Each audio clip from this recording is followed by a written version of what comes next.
night, yeah. Make all the demons quiet, yeah. We were built to thrive, yeah. I think that we've all had enough. What keeps you up at night, yeah. Make all the demons quiet, yeah. We were built to thrive, yeah. I think that we've all had enough, yeah. I think that we've all had enough. Sick of dealing with the old plan. They know that we're calling it wrong. You got me like, oh yeah. I think that we've all had enough. Sick of dealing with the old plan. They know that we're calling it wrong. Hey, it's too late to try to go contain it. A generation fueled by creation. We live lives on a small screen nation. We control the airwaves, no negotiation. I refuse to think we need saving. Something good will come from creation. And when we think that the world is too anxious, we'll adapt, evolve, survive, and save it. What keeps you up at night, yeah. Make all the demons quiet, yeah. We were built to thrive, yeah. I think that we've all had enough. What keeps you up at night, yeah. Make all the demons quiet, yeah. We were built to thrive, yeah. I think that we've all had enough, yeah. I think that we've all had enough. Sick of dealing with the old plan. They know that we're calling it wrong. You got me like, oh yeah. I think that we've all had enough. Sick of dealing with the old plan. They know that we're calling it wrong. Hey, oh yeah. I think that we've all had enough. Sick of dealing with the old plan. They know that we're calling it wrong. You got me like, oh yeah. I think that we've all had enough. Sick of dealing with the old plan. They know that we're calling it wrong.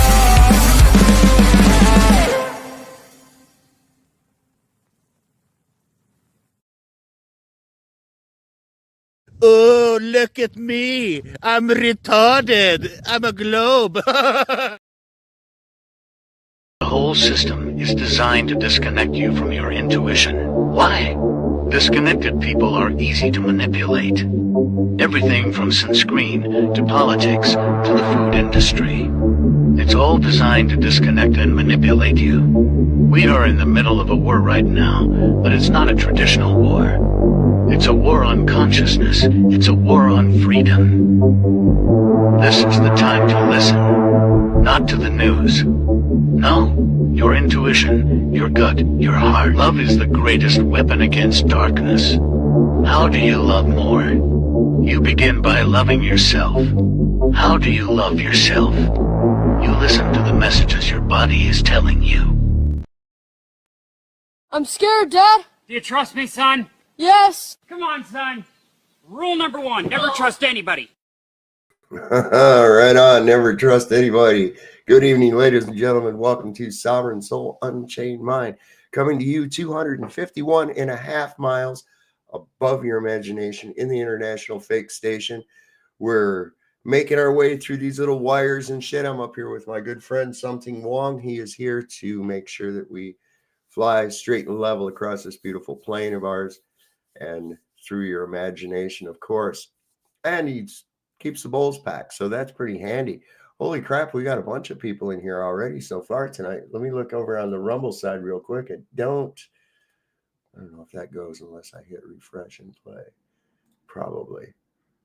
Yeah, that's exactly what goes on. Nobody over there. Okay. Well, there is links to my Rumble page are listed in on my page, and I'm going to put up a little thing that's got all kinds of different links and shit like that on it too. So there, see, isn't that how simple that is? Something wrong came up. Whoop, there it went. Okay, wow. So having a really good night. I've been noticing, man, is it just me? Or are these freaking demons becoming more and more unhinged? I'm not just talking within this flat earth discussion shit. I'm talking about like in general. I'm seeing some crazy shit going on, reactions out of people. And I don't know. Tell me what y'all think. It's like they can't win. It's almost like they cannot fucking win. I don't know what it is, but they, well, I do know what it is, but it's like you can feel it. You can feel it. You can feel it that we're coming ahead on so many different things. Saw something about Run Boston Bear going to run in the Antarctic Marathon next year. That would be cool. I see we got Josh Monday, music and podcast is in here tonight. Autodidactic Girl, Mojo Shop.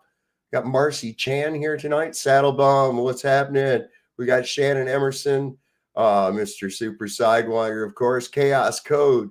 Yeah, look into that. There's a theory, Chaos Code. Who was I talking to about that? I just did it in comments here. It was regarding the Bob Ross. Okay, so Bob Ross, I had a shirt on yesterday with Bob Ross on the front, said good vibes.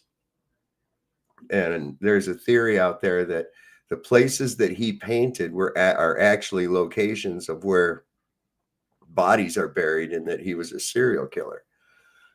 I don't know. I got into it for a little bit. I watched a video about it and I was like, that's an interesting theory, but who knows? Let's see.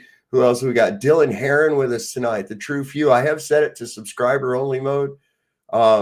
That's fine. It kind of keeps the trolls back. If you got something you want to be here and you want to stay and you want to chat, then cool. If you just come in here to start fires and be an asshole, well, who needs you?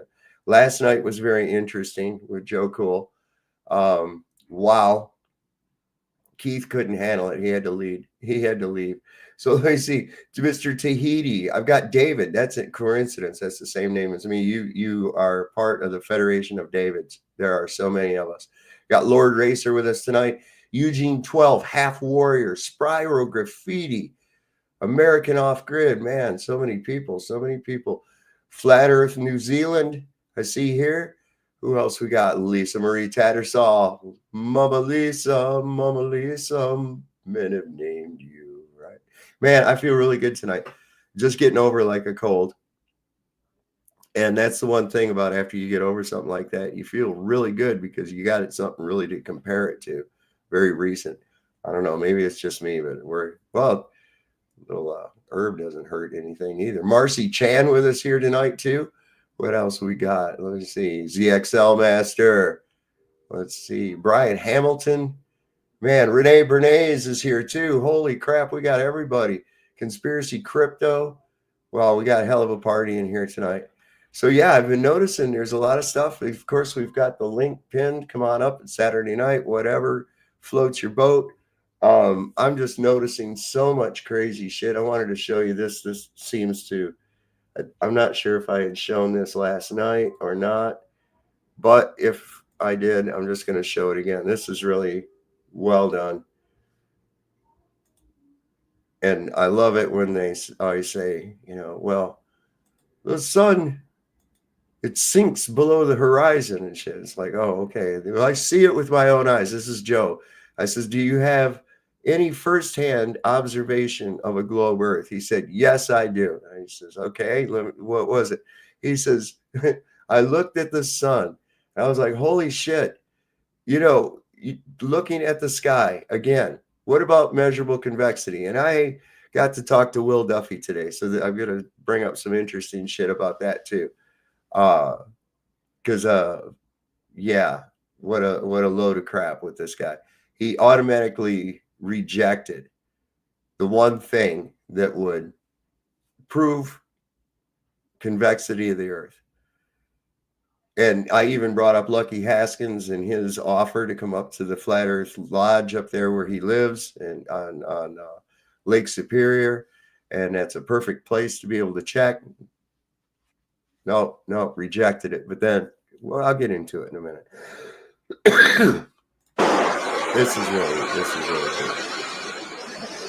They see it. Look at, it was over the horizon, but look, it's not. Oh, it's not over the horizon or under it. It's actually above it. It's the way you see it. These people in their fucking excuses that they come up with. Who else we got? Is somebody else? Oh, Pebble Something Simpler's with us too. Awesome. Joe Tool. Now, come on, y'all. Be nice. Duffy looks older in Flatsoid Stream. Listen, that was really interesting because, boy, I asked him, I said, that's another thing. He said, I can bring the receipts. And I said, that's something I wanted to ask you about. Do you got any kind of receipts or anything verifying what you did on that extra day that you had in Puentes Arenas. You came back early and shit. Do you have any receipts on that? What did you do for that whole day? There's no accountability for that whole day. And he just didn't even want to acknowledge that I'd even asked that question. So I've been saying that's a hot button issue. That's what Jaron flipped his shit on me right off about. And then Duffy's total avoidance of that question. And I ask it twice.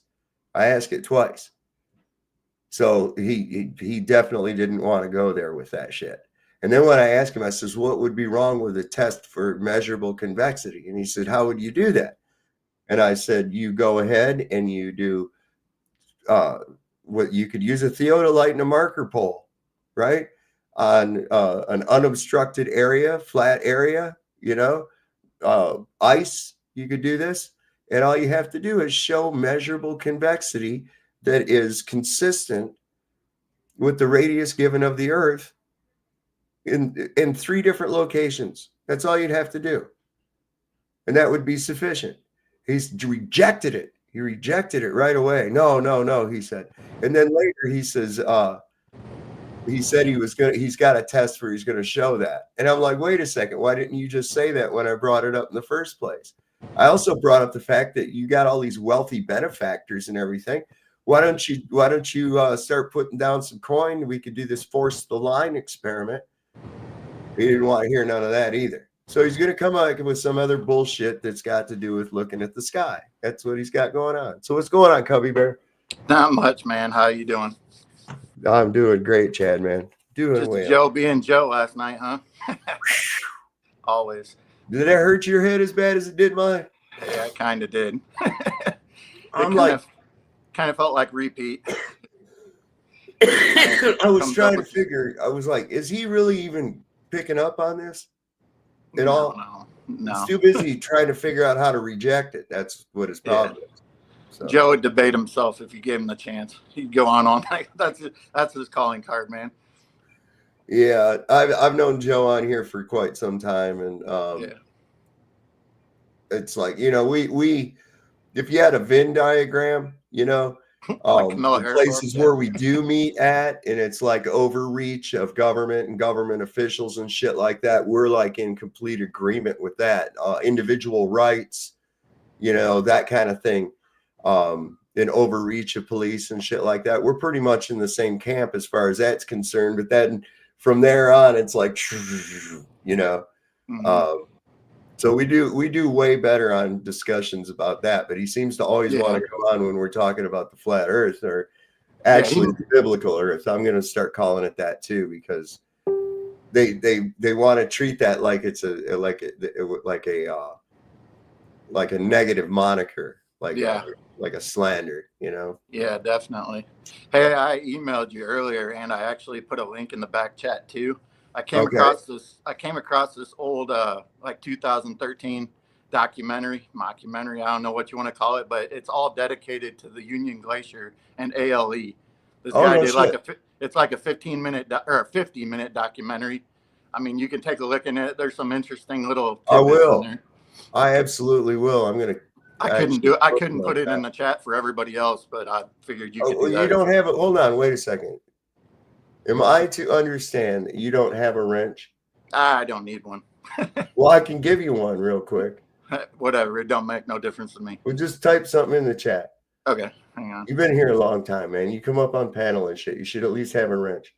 Do I got to type in the regular chat or the back? Yeah, chat? in the regular chat. Yeah. Oh, okay. Hang on. We'll fix you right up. There's Anson Howard's joined us. What's happening, buddy? Good to see you.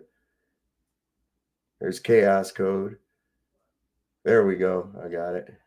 Oh, now we go. Add moderator. There you go. You should be all set now.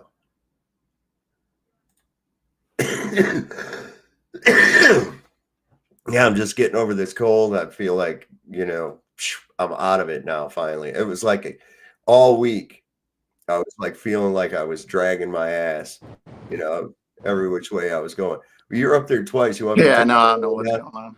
I'll take the other one down. All right. There. There, now we go. More confusing shit. Oh, Yeah, yes. but yeah, I came across that. I watched it earlier, and wouldn't you know it, they even stamped the passports down there at Union Glacier. But anyway, you can watch They that do. yourself. They Yes, do stamp them at they have Union their own Glacier. Union Glacier passport stamp. Is that in the video? That's Is in that the in the video. video you Yes, said? yes. Okay. Interesting. I'm definitely going to take that apart and dissect it. I I'll have mean, time to do take that with tomorrow. it what you will, but I mean, it's interesting nonetheless. Yeah. I would imagine. It's interesting too. They're investors. It's a private investment firm, so they don't have to list their investors.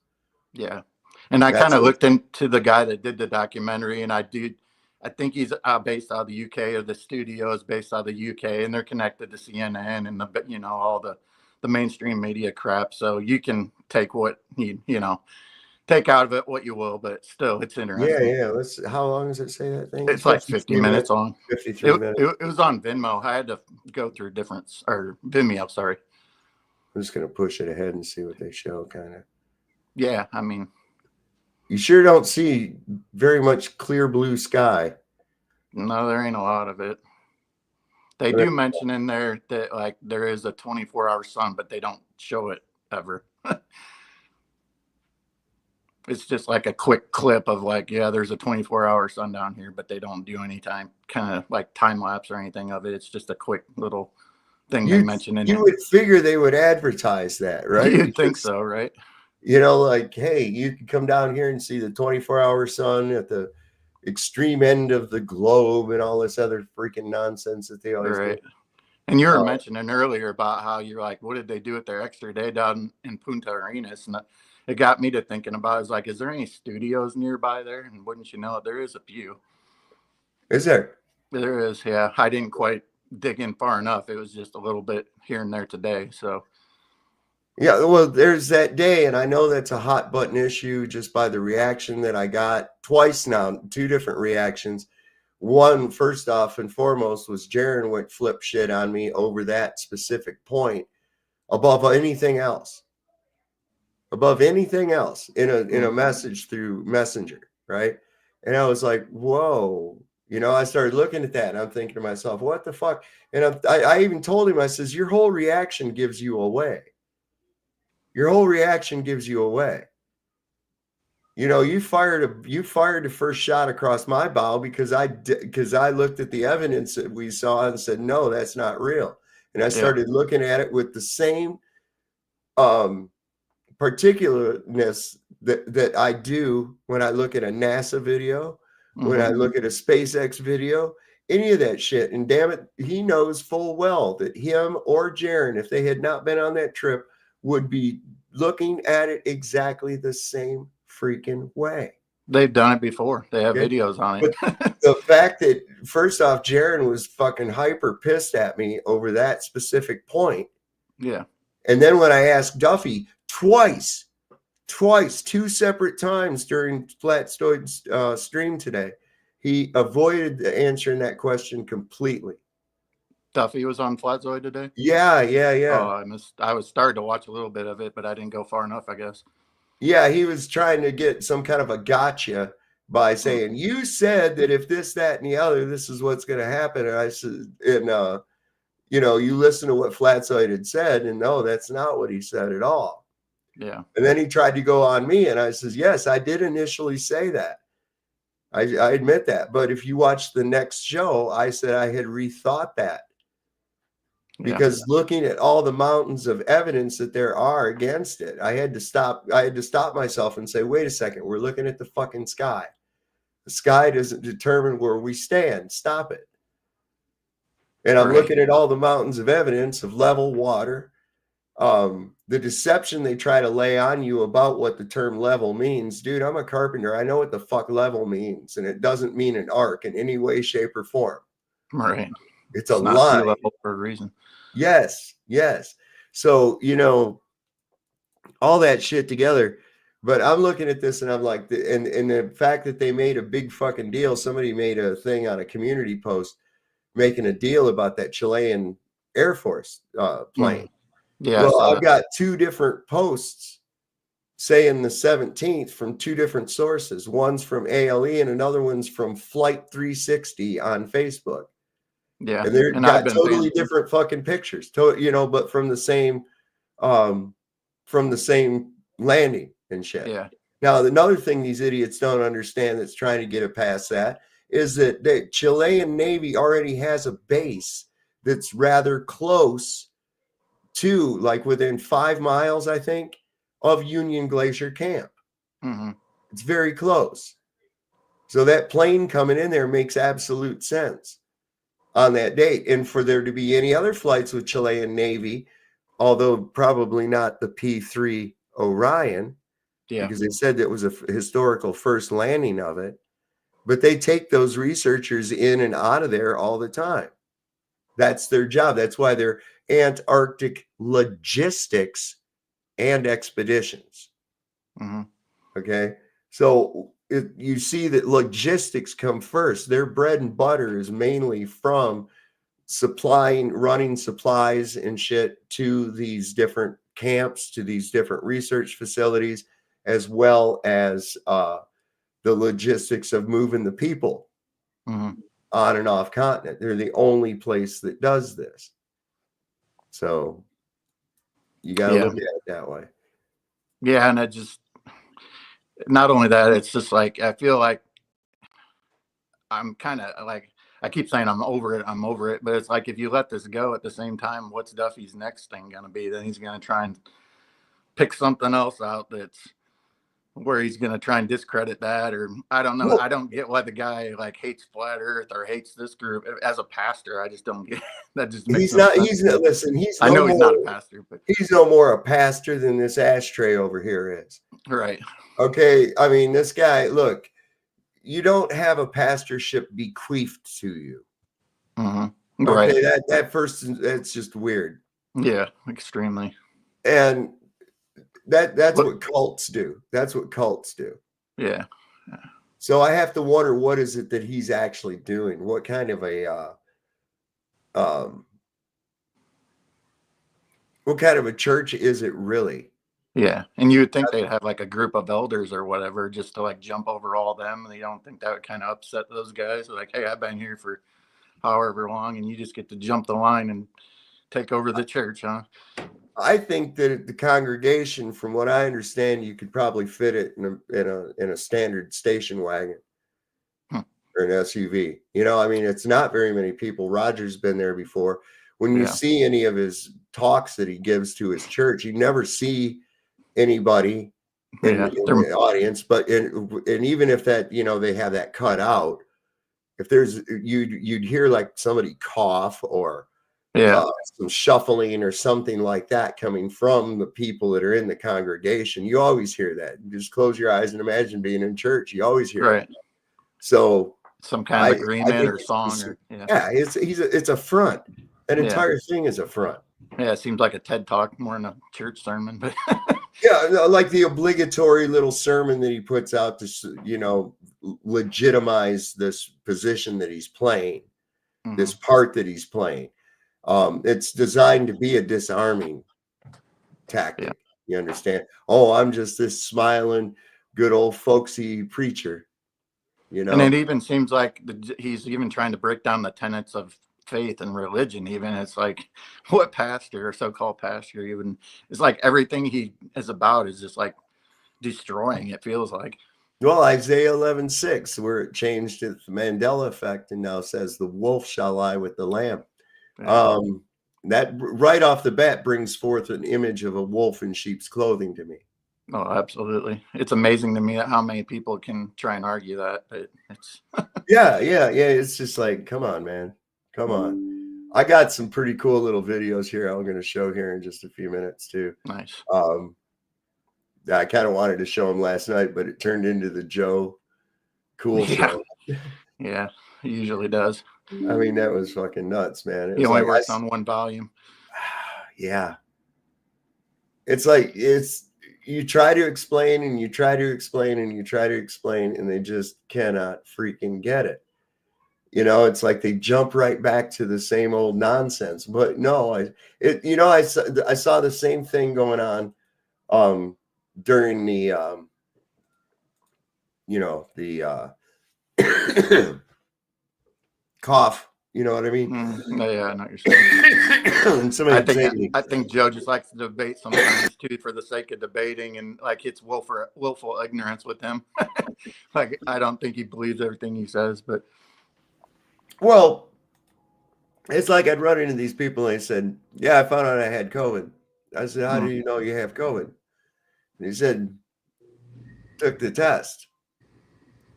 He said, "Oh, the doctor told me." I said, "Well, how does the doctor know?" He says, "The doctor gave me the test." And I said, "Well, they done told you that the tests don't work." I said, "How do you know you just don't have a cold?" And they were like, "Yeah, but the doctor said that I have it." And I was like, "Wait a second, you're not even sick. How do you have it?" Well, because the doctor gave me a test. I says, "Here, look, this article tells you the freaking test doesn't work, right? Read it." "Yeah, but see, the doctor told me that I have it." And I was like, that same kind of circular logic. It's like that with these people that dig up shit, archaeologists and stuff like that. Their whole thing is they say, "Well, we know the level at which things are based on how old the things we find in it are." Oh, okay. Well, and we know how old the things that we find in that layer are based on the level. And it's like, what the fuck? It's just like, it's the same thing. It's like you're just guessing, amazingly, they always know right where to go. Yeah, they treat it like it's fact, That's what's so fucked about it. Yeah. Where is that one I was looking for? I seen that guy got confronted. I don't know if he was the ex-Pfizer CEO, Scott Gottlieb or something like that. Oh my God. Got confronted and asked why people, why the cancer rate's going up. And he was like, "Well, we have no answer for that." It's like, yeah, I bet you don't. Let me see. I'm looking. Where the hell? Maybe it's on a different thing. Did you see the truck that disappears into the mountain? Recently, or something you shown before? I had it on here. Let me see. Oh, I know where it's at. I can get it real quick. Hang on. I feel like you've played something I've seen before, but if it's something recent, probably not. Let me see. This is God bless it. Oh man, that's the wrong letter. There we go. And here we go. Let me bring this up real quick. This is crazy, right? This is from their little footage.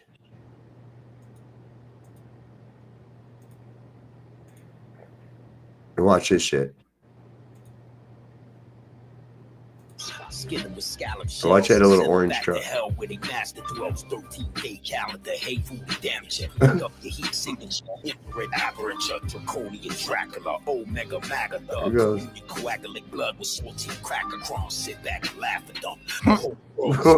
Every continent, especially Africa. This is America. I mean, what is actually going on there?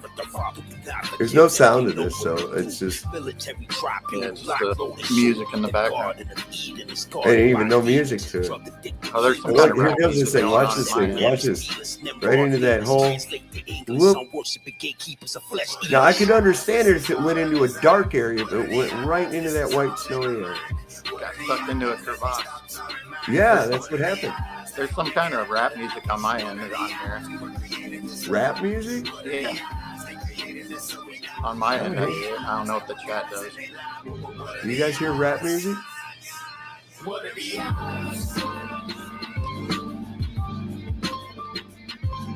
Yeah. Look at big ass studio.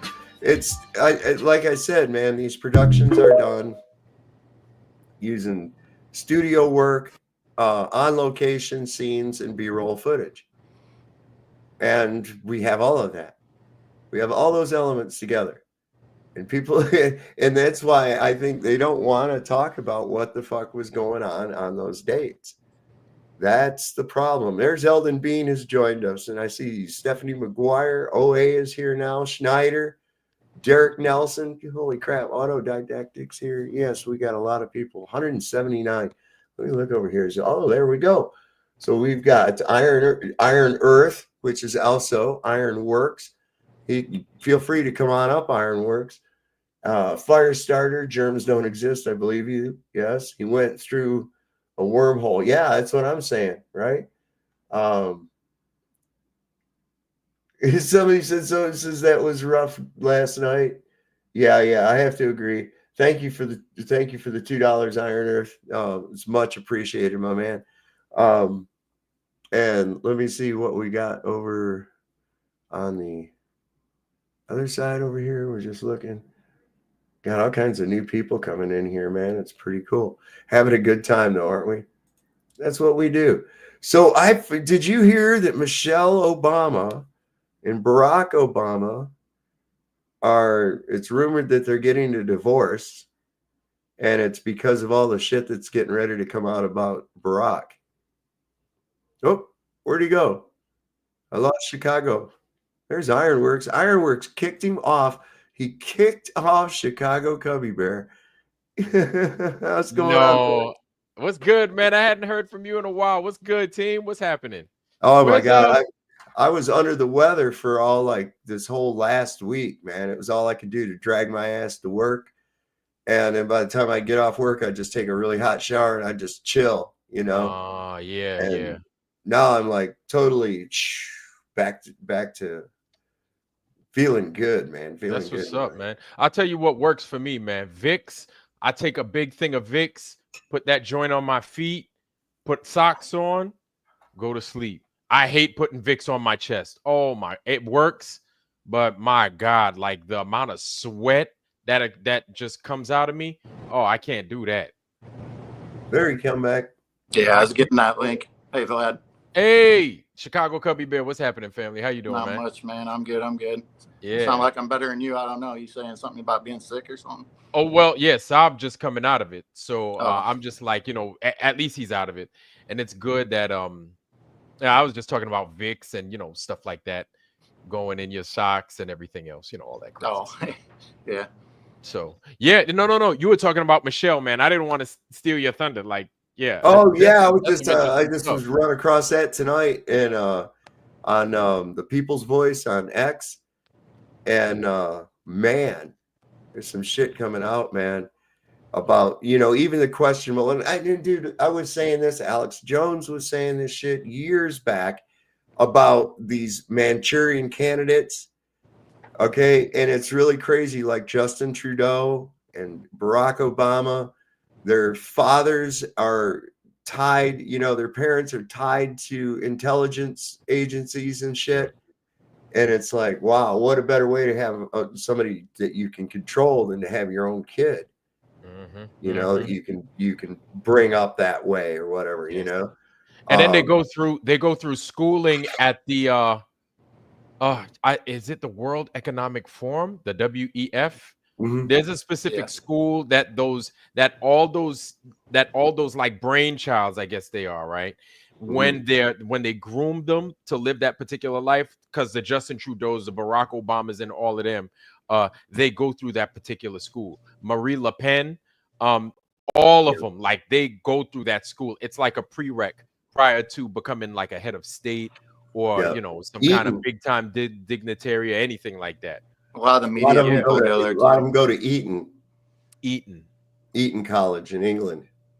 George Orwell, also known as Sir Eric Blair.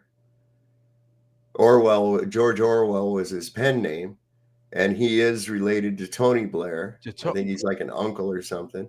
He went to Eton College. Aldous Huxley, him as well. All these people that wrote these books like that, they all went there, man. They knew the plans. So they didn't make up the story. They just told you what they're going to do. Right.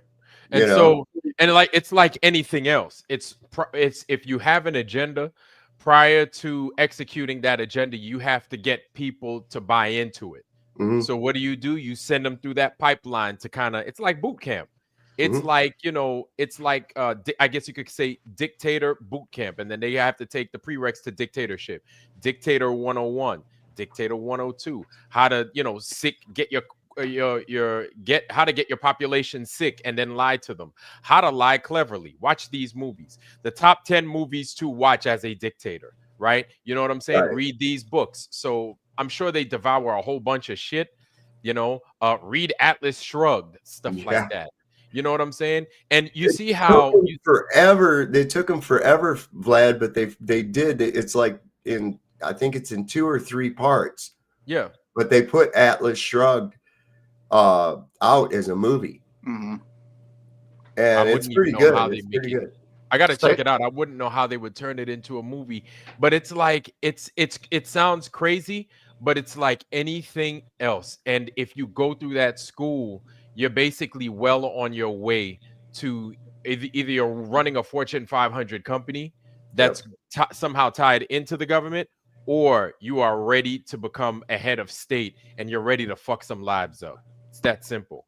And say what you want about it being a cartoon, but The Simpsons, how the hell did they know all those things they know about? Man. And they get them so down to the T. It's crazy that, I've kind of been looking into it a little bit. It sounds goofy to go running down a rabbit hole of cartoons, but I don't know. They got some pretty interesting predictions, right? We'll just say it that way. It's like they consistently have predictions. Years out, too. Yes. Well, here's something really kind of interesting with this whole thing, that this influence, people are saying, oh my God, look what Hollywood has become. Look what it has turned into. What it's always been. Yeah. Listen, I'm reading this book right now. It's called Hollywood Babylon. Okay. And Hollywood Babylon. Yeah, it's Kenneth what the fuck is his name? Let me see. Kenneth Anger. And hopefully I wonder if he's related to Kenneth Happy or something. Well, this book came out in the 70s. I remember my mother had it, but I didn't read it. I remember seeing it on the coffee table. Hollywood Babylon. Yeah. Now the interesting thing about this, it's got a picture of Jane Mansfield before she was dead, of course, with a really, really revealing dress on the front, which was, I mean, you can basically see everything. The thing is that it started out, now where Hollywood is at, right? It was nothing but orange trees. It was just orange groves. Right. And a bunch of East Coast Jews moved out there. Yes, from New York specifically. Yeah. Yes. Yep. And they set up an actual replica of Babylon and hired extras. They filmed this movie and they've hired extras to dress up as Babylonian temple whores and shit, and Ethiopians and Mesopotamian guards and shit like that. And flames. They had these huge plaster white elephants on pillars and shit. And then after they filmed it, they just left the set. And then the county of Los Angeles they condemned it after a while. They condemned this place. Now this is like 1915.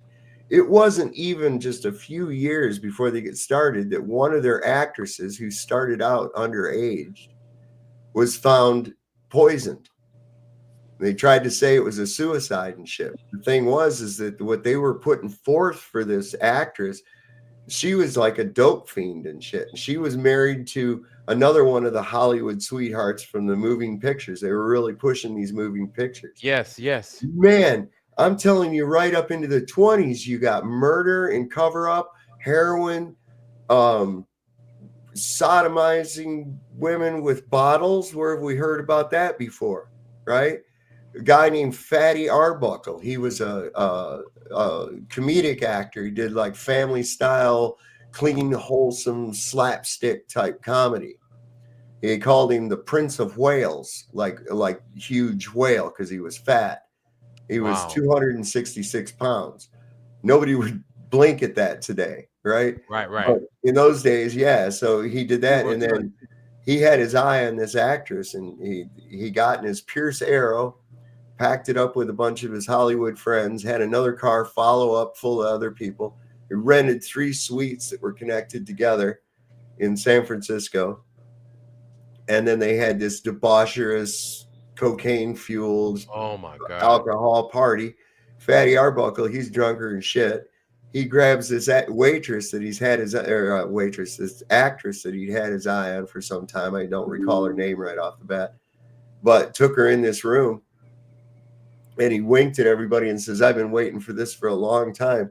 And he went in there, and then people heard her screaming and shit. And when they went in there, the room was like all busted up, and she was laying there all fucked up. And he had apparently done some. He got mad because he was drunk and he couldn't get no wood. So he started doing this crazy shit with a bottle and fucking Oh, God damn, yeah, and she ended up dying in the hospital. And you know they ended up acquitting that motherfucker. Let me ask, was he part of was he part of the synagogue of Satan? Yeah. Yeah. So, well, let me see by his name. It's hard to tell what his name was. Let me go back. I remember. Because it sounds like 58. Anytime I hear Arbuckle, it sounds like John Arbuckle, Garfield's owner from Garfield. What's going on, Lowry? What's up, guys? Lowry. Right. Hang on, I'm gonna look at Roman Polanski and all those guys. I mean, oh my God, yeah. But like right from people say, look what Hollywood has become. It started out as that. It was always that way, guys. Well, demons are old. It's getting easier to see the whole picture. Like as we keep going back, as you start to put together the puzzle over time. Yeah, you know, even back to the Hollywood. Right, these guys have like such a track record, and you can. I mean, the amount of junk that they've left behind for us to, refer back to is ridiculous. Mm-hmm. Yeah, her name was Virginia Rapé. Oh, okay. Jesus. And there he is at trial. See, and this is what the tabloid was doing. Oh my God. I mean, they were making, there's the room. Oh my God. I found it in the PDF for him. Yeah, there's the bed. I mean, this place was quite lavish. Looks like Mar-a-Lago. It makes me wonder if Kubrick studied this case when he did Eyes Wide Shut. Just makes me wonder. He was born into this type of life. Yeah. Wow. I mean, there's Fatty Arbuckle right there. It looks like a Fatty Arbuckle. Yeah. I mean, do you remember when in The Shining when he alludes to in The Shining that weird guy dressed as like a bear upstairs doing something to another elite person? Like he was trying to drip that stuff out the best I guess he could, even though he's maybe been a part of it or whatever. But I don't know, man. It just bleeds Eyes Wide Shut and The Shining like all combined together. Like I keep hearing about Eyes Wide Shut. I've yet to see that movie. Yeah, check it out. Hollywood Babylon, you said, right? By Kenneth Anger. I'm gonna check that out. I'm gonna check that out. It's wild that they always forever they typecast everybody, and they always have this certain look of those actresses that they or actor, and you see one of them and it's like, oh, that looks like so and so. It's like crazy how over the years they just keep typecasting. They always have this specific thing that they're looking for. Right. Oh my God. Look, see, there's from the, yes, the movie. And I always found it strange how they always had these. They had like a Egyptian theme. It was big back in the early 1900s. Well, look at Grauman's. Look here at Grauman's. Grauman's Egyptian. Yeah. Grauman's Egyptian. It's Grauman's Chinese. It's bizarre, right? And you also have to ask yourself too, is like, why is there a town in the middle of the States called Memphis and several other Egyptian names throughout the Midwest? It's like, I don't think like a guy in a covered wagon would like roll up to like a river and be like, this is a good place to make camp. And I'm going to name it after Memphis because they were so educated about like this. Could you scroll down real quick to Sav? There's a little Egypt in southern Illinois too. So weird, right? Egyptian theater. Yeah. Scroll down a little bit more. Like Cairo too, I think. Yeah, there was one. That's it. That right there. Yeah. What the hell is that? That's the set. That's what the they built. set. Okay. Look at how massive it is. Jeez. Look how massive this thing was. And it ended up falling into dilapidation. There wasn't any Hollywood there yet when they did this. How did they build all that back then? look at these young starlets. Oh, Ironworks popped it. There he is. He's probably having some issues. There he is. I put him back. He's down there. He's having a camera issue. But look how young these girls are. Mm-hmm. They're Lillian and Dorothy Gish. Make you sick to your stomach looking at it. You've heard of Lillian Gish? So if you ask yourself, like, the power of film, like, I think these guys all knew the power of film and the power of image, and they were the first to get out there, and that was the place where they all came together to create this imagery that was going to go out, and the more people they could get that in front of, they could get their ideology in front of. You know, this is way back in the early 1900s, if not late 1800s. This was 1915 when they started doing this. Look Yeah, at this. I mean, This is from the movie that this guy produced. Look at this imagery. Look at that. That's part of the set. Now, this is after it started dilapidating. You can see all the shit laying around. They ended up condemning it and it had to be torn down. They just left it. Yeah, look at that. There's during production. Look at all these extras. Man. It's almost like the whole tribe went out there with the intention of creating an ideology on film to get distributed as quickly as possible before anyone else got their hands on film. That's my interpretation of it. Look at these giant white elephants up there too. Look how big they are compared to these people. They didn't fucking chintz it at all, man. Look at this. And you got to ask yourself. It's like. Let's see. Yeah, go ahead. I'm gonna find out what was this guy's name. Yeah, I was just thinking, like when you go E.W. Griffith. Yeah, and you got to ask yourself too, like, how long before that was Babylon? Was it just right before something in the 1800s that might have occurred or might not have occurred? They're like suddenly like bringing up these visions of Babylon that they got from somewhere, where the rest of us were being taught about manifest destiny, westward bound, in horses and horses and trailers and building cabins. These guys are building sets like this. Right. It's weird. It's just weird. And there are houses out there already. It's just all of it's weird. And then the Babylon thing, where do they get all this Babylon information from? Where half the people in the country were either Christian or just, I don't know, living in mud huts. There was a backlash. There was like a Christian backlash, especially as soon as the scandals started coming out. Yes, because there were other scandals involving the synagogue of Satan within the United States, where ladies would come up dead, get graped with a G, graped, and all kinds of weird stuff would happen. Look here, Olive Thomas dead from poison. Olive Thomas, Brightly Ziegfeld Follies queen, Selznick Pictures star, and Mrs. Jack Pickford, who was Mary Pickford, the actress's brother. And you also have the whole City of the Angels.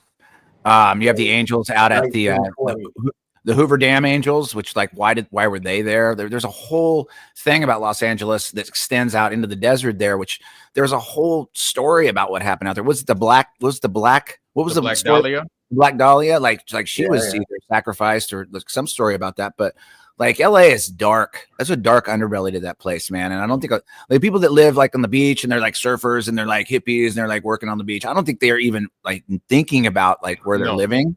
But there is this whole dark spine of that place. I wonder if that's part of why they set that place ablaze, because I'm like, that place, they set that whole place on fire. Yeah. And I mean, people try to talk crap about those that are saying, hey, you've got a whole ocean right there, dump ocean water on it, which makes sense. But it's like, no, there's a lot that's going on in LA for years, and they need to scrap the evidence somehow. And so if they can't make an earthquake and they don't want to wipe it out that way, what's another good way to do it? If not a flood, then you burn it all. Incinerate that place. Yeah. Yeah, it's interesting that the fire came before the earthquake. You would have thought it would have been the other way around, but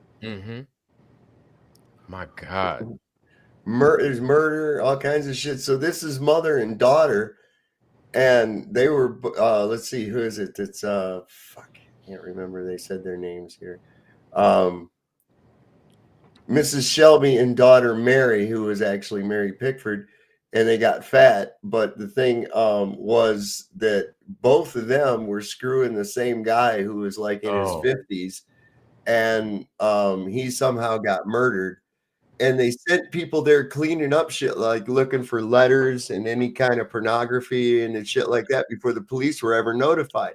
He had like a black guy who was a servant, and this guy went out the door and said, somebody shot Master Thomas. Somebody shot Master Thomas. They killed Master Thomas.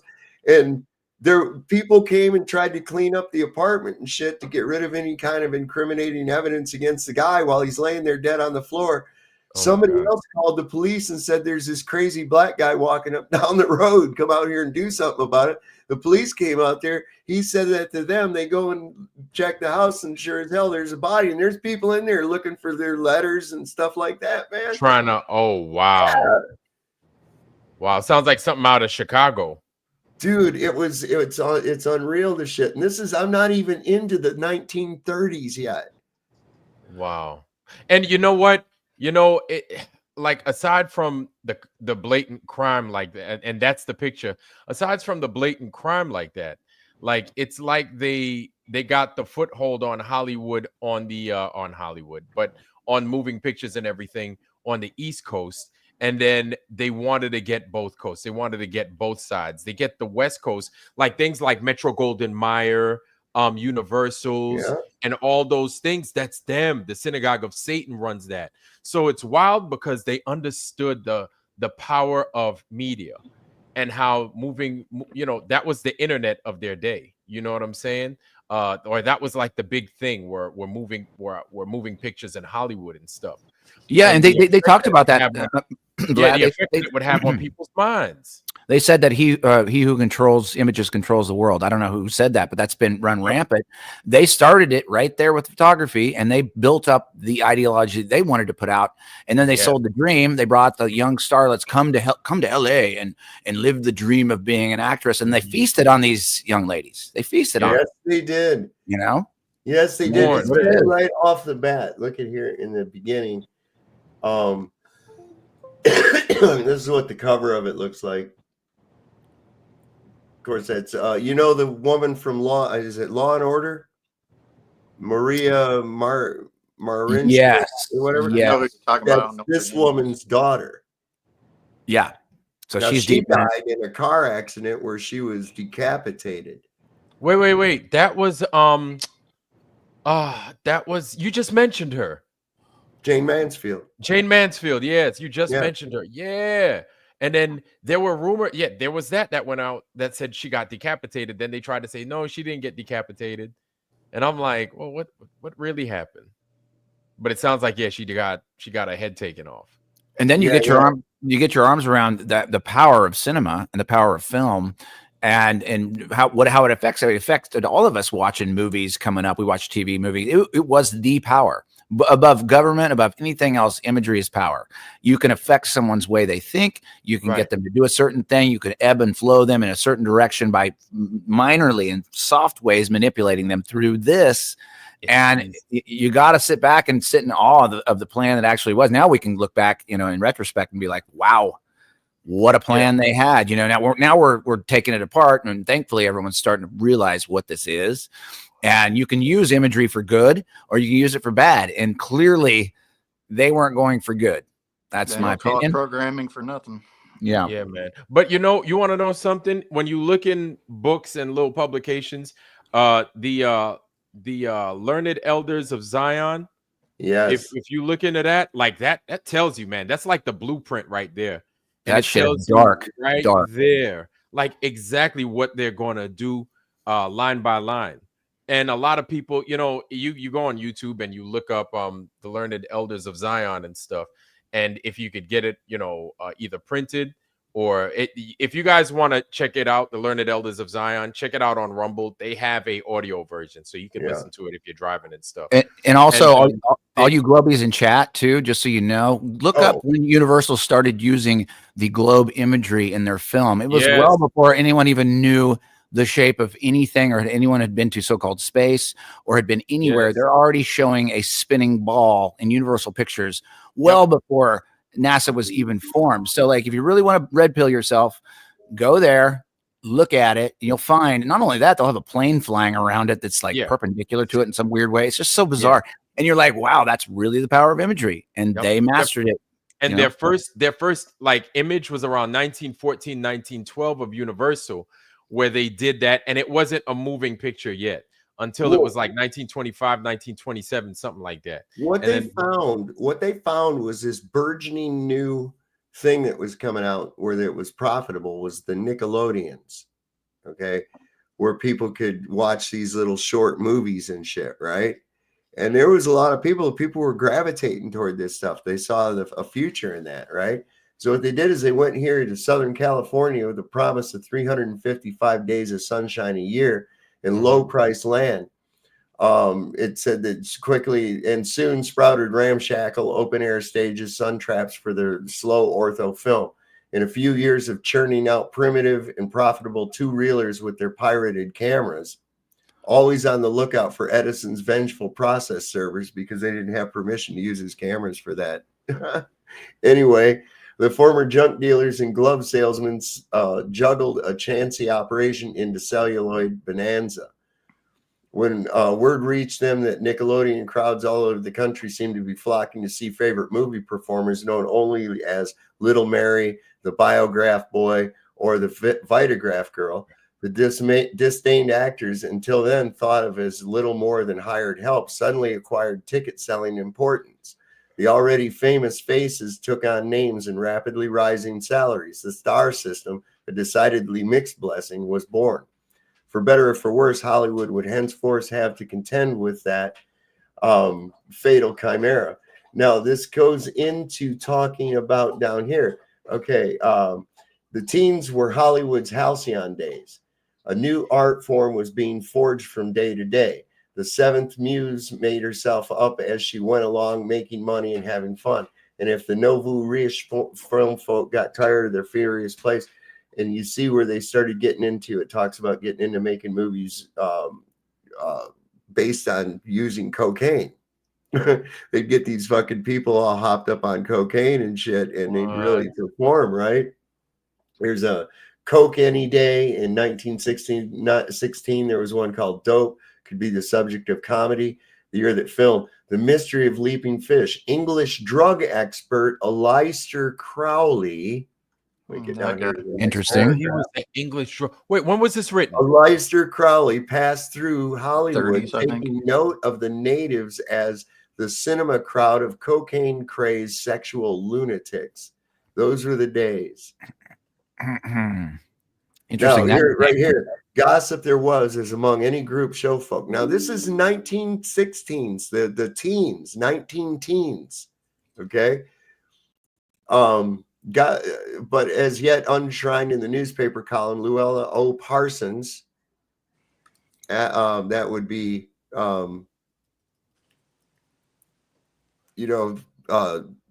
Jet Propulsion Laboratory. Oh, Jack Parsons. That's his Jack Parsons. That's his mom. Had yet to set up shop. Behind the scenes, among themselves, the miniature movie colony even dared to gossip about the god of Hollywood, D.W. Griffith. Griffith's obsession on screen and off with young female children. And were those Griffith discoveries, those that devoted hardworking child women, really all that virginal? Was it possible? And thinking the unthinkable was Lillian Gish, Dorothy's lover. And there's, look how young these girls are too. Oh my God. Yeah. So this is goes all the way back to the inception of, this is what I was bringing up, is that it goes all the way back to the inception of Hollywood. The shit was founded on that shit. It hasn't become that. It's always been that. Always. Yep. And I'm sure that most of the people listening here know this thing, but I have something to share just real quick. Just a picture. And everybody mostly knows this, but for those of you that don't, just share that real quick, and then you can just pull it back off. Oh yeah. This is Aleister Crowley, and this is Barbara Bush. And you can go through the pictures, and you can do this in a quick 1-2 clicks. And everybody's already starting to figure out that Barbara Bush may not have been a woman. And the striking similarities between Aleister Crowley and Barbara Bush are pretty hard to ignore. So, from just from that little paragraph that you read, just from that story, it's one of those things where you kind of have to start putting the pieces together really slowly. Then it comes like a flood. And then it comes like a flood. And now we're in that place where it's flooding. And now we're getting so much information. Her mother was his mother was actually a member of Crowley's OTO thing over in fucking England. or already have that in Spain. And she came back from there pregnant. Which is bizarre to begin with, because I still think she's a man. Wait. Barbara Bush or wait. Barbara Bush's mother. Ah, okay. So I don't even know what Barbara Bush's mother looks like. Shit, I want to look that up. I didn't know that do we have pictures of Barbara Bush's mother? Because I think it's Aleister Crowley. I mean, or some version. Well, I think that's at least her dad. Oh, his dad or whatever. Yeah. It's bizarre. You know what's funny is how you mentioned, and I guess it's like user's choice, but you mentioned how Barack Obama and his wife is splitting, and this is where we are in the conversation. Yes, and that I was going to say something what you were going to say too was like, okay, so we have this weird triangle between a lot of people think Jennifer Aniston's not a woman. Then you've got a lot of other people who think that Mrs. Obama might not be a Mrs. And then you've got Barack involved in all three of them, and they're all might be men. It just gets weirder and fucking weirder. And then you go through those all world leaders who are married to what look like women, but they're men. This seems to be a repeating pattern, including the guy over in France. And there's so many other choices that you could just take. And you're like, that's. Well, let me ask you this. Why is Barbara Bush on the oatmeal box, man? Oh. The Quaker Oats. Man, this is like a bad rock. I didn't, you know what? I never liked the Rocky Horror Picture Show. No, and me either. Now that I'm thinking about it, I'm like, I might need to take a look at that movie. I mean, it's ugly. Like anytime I hear the music from it, like my stomach turns. I don't find anything attractive about that movie, but I mean, with what we have going on these days, I think it's something that we might need to consider. I know I might need to consider watching. Also, if you look into the history of cinema, well, as far back as we believe history, they didn't let women act. So that builds into that too. So like some of that is that's their place where they live in. That's their little reality that extends out into power. I believe it's a power thing where there's no women in power. No women. You have to behave like a woman to be in power. Yep. You know, you might find like an exception of Hillary. She might be a witch. I don't know. You know, but it's like I don't know. I know. So she was allowed to get into power because she was a witch, but they never let her be president, right? That's like saying the Pope might have a hat. So it's funny. Nobody's questioning her. It's funny. I don't know how far away the Bohemian Grove is from all that shit over in Hollywood. I'm not too familiar with Cali. Not far. It's near San Fran. Yeah. Okay. It's just weird, and like everything's coming out every day. There's something new, and you're like, that's weird. That's weird. And you know, like there is a thing in a certain religion where you have to sacrifice a firstborn, and or they have to be a woman. And I won't say what it is, but I think everybody out there knows. And it's written into their religion. It just is what it is. They believe it. They don't really care to hide it. And that's your choice to have. You have a firstborn that either is sacrificed or becomes the opposite. And you can look at a certain reporter on CNN and a certain Vanderbilt that now is a red-haired comedian as a woman. You can take a look at that. I'm not going to say anything more than that, but I'm sure you guys all know who I'm talking about. This goes all the way through all power positions. You'll find it that family members who are brother, sister, but were brother, or they lost their firstborn. It's in their religion. This is public record. It is not something that we're making up on a conspiratard, channel on YouTube. This is public fucking record. It is what it is. This stuff just gets weirder and weirder. I know. You kind of have to take a shower after you talk about it. Did you happen to catch Flatzoid's perspective today? Yeah, I was on. Yeah, I was on for about half of it. Did you see when Duffy came on? Yeah. Oh, was he live with Flatzoid? Yeah, he came on. He I guess he asked for a link, and Flatzoid emailed him, and he came on there. It was really quite entertaining. Did you notice how stressed he looked? Did you notice how stressed he looked? Like someone was holding his balls while he was talking, or at least he did not look like himself. He looked extremely like how he directly ignored my question. Yep. Twice. Yeah. When I asked him, what did you guys do on that extra day, that 18th that you were back in Puerto Serenas? He totally ignored that. twice. Wait a minute. Wait a minute. Punta Arenas, where is that? That's right down there, Chile, just dog. below That's in Chile. Okay. I remember Duffy saying that he was in Argentina. Well, it's easy. Yeah, that's what's so weird is because, well, if you look at it, Chile comes down along the east coast It does, of yes. South America, but then it wraps down around. So what you assume when you look at the map that Argentina is the most southern point, but it's not. It's because Chile Chile's. wraps around the tip of it. But he said he was in Chile. He said it on a live. I remember. Well, that would be Chile. No, but not he Chile. said Excuse Argentina. me. Yeah. Excuse me. He said I'm in Argentina right now, and I'm like, okay. I didn't think anything of it.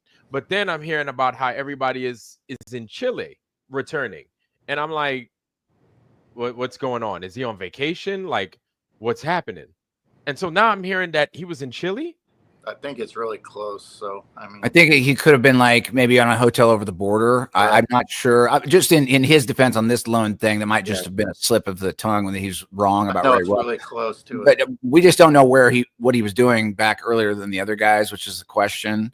And there's a lot of questions about, like, the plot gets thicker and thicker. I mean, I've like the last 4 weeks have been crazy watching this thing go wherever it's going. Like, Jared's on his own trek now.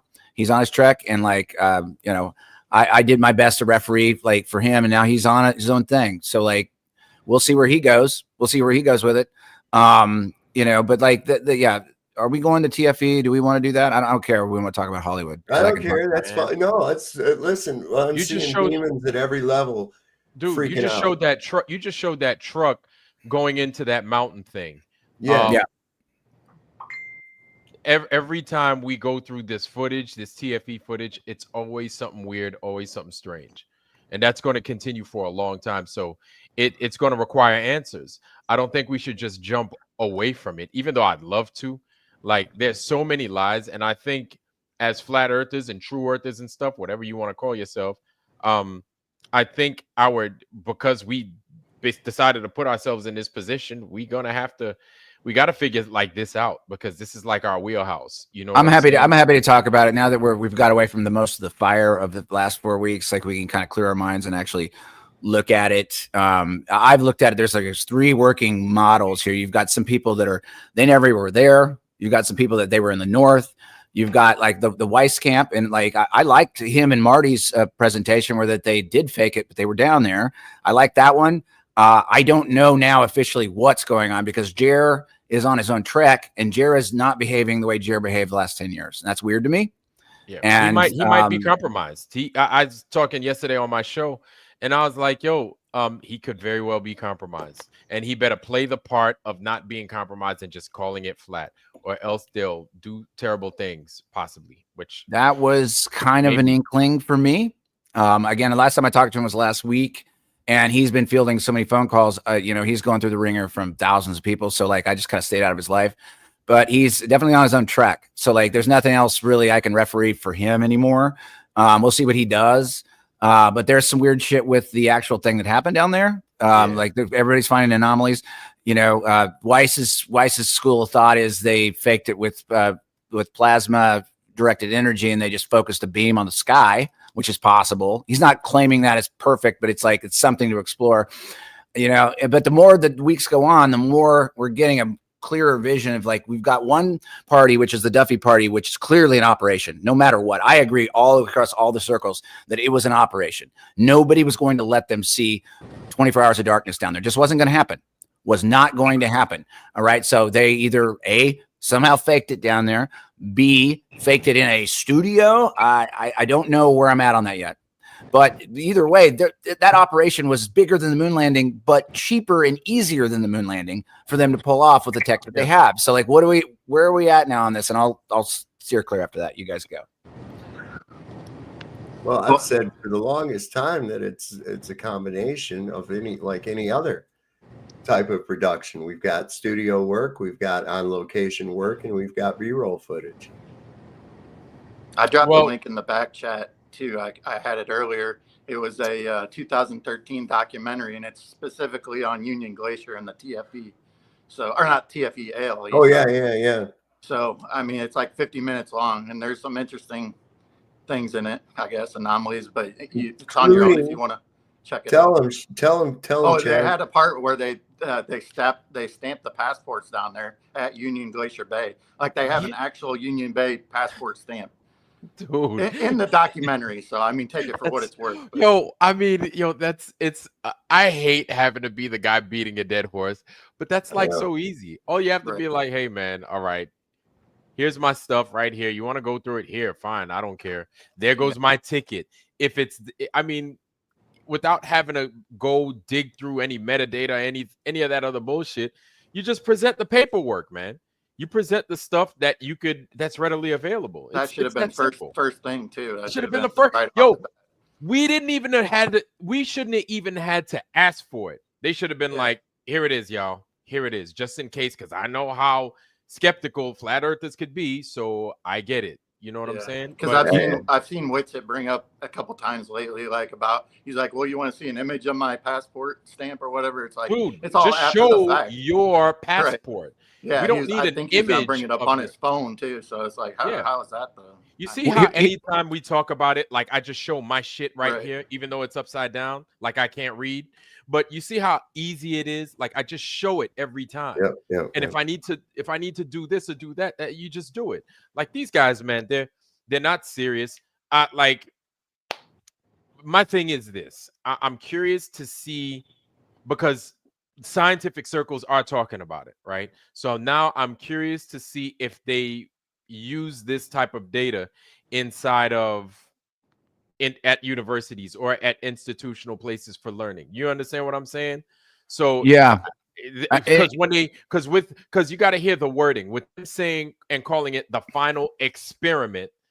Giving it the name experiment makes it sound as if it's a legit experiment, even though we know good and damn well that thing ain't no goddamn experiment, right? So if they go around saying it's an experiment, I'm wondering if they're trying to get, the schools and everything else like that to go out and say, hey, we could put this in the science books now, because now we know that we have a 24-hour sun at the bottom of this globe Earth. Yeah, they want to rubber stamp it. They want to rubber stamp it. So, but here's one more interesting thing that I think we all should talk about tonight, which is the most fascinating thing, especially from Flatzoids this afternoon, which I really gleaned onto, which was the one we can work with the most, to me, in my personal opinion, is Duffy's aggressive notion towards the globe is extremely curious to me. And I think that can be worked more than any of the rest of this shit. He is aggressively, not just like from a pastor, if he's a pastor or anything else, he is so aggressively on that he won already. This is where we should be focusing on, because he's the rubber band that's about to break. Somebody's got his balls so tight, his handler, whoever it was that paid for this bullshit for him to get out of his financial troubles. And that's just my opinion, but that's what it looks like. Somebody's got his balls so tight. He looked like shit this afternoon. And I saw it from the second I saw it.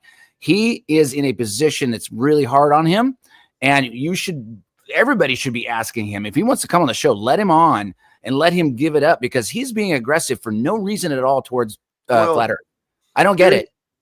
Here's what was interesting is he said, well, what would it take to prove to you that the Earth was a globe? And I said, easy.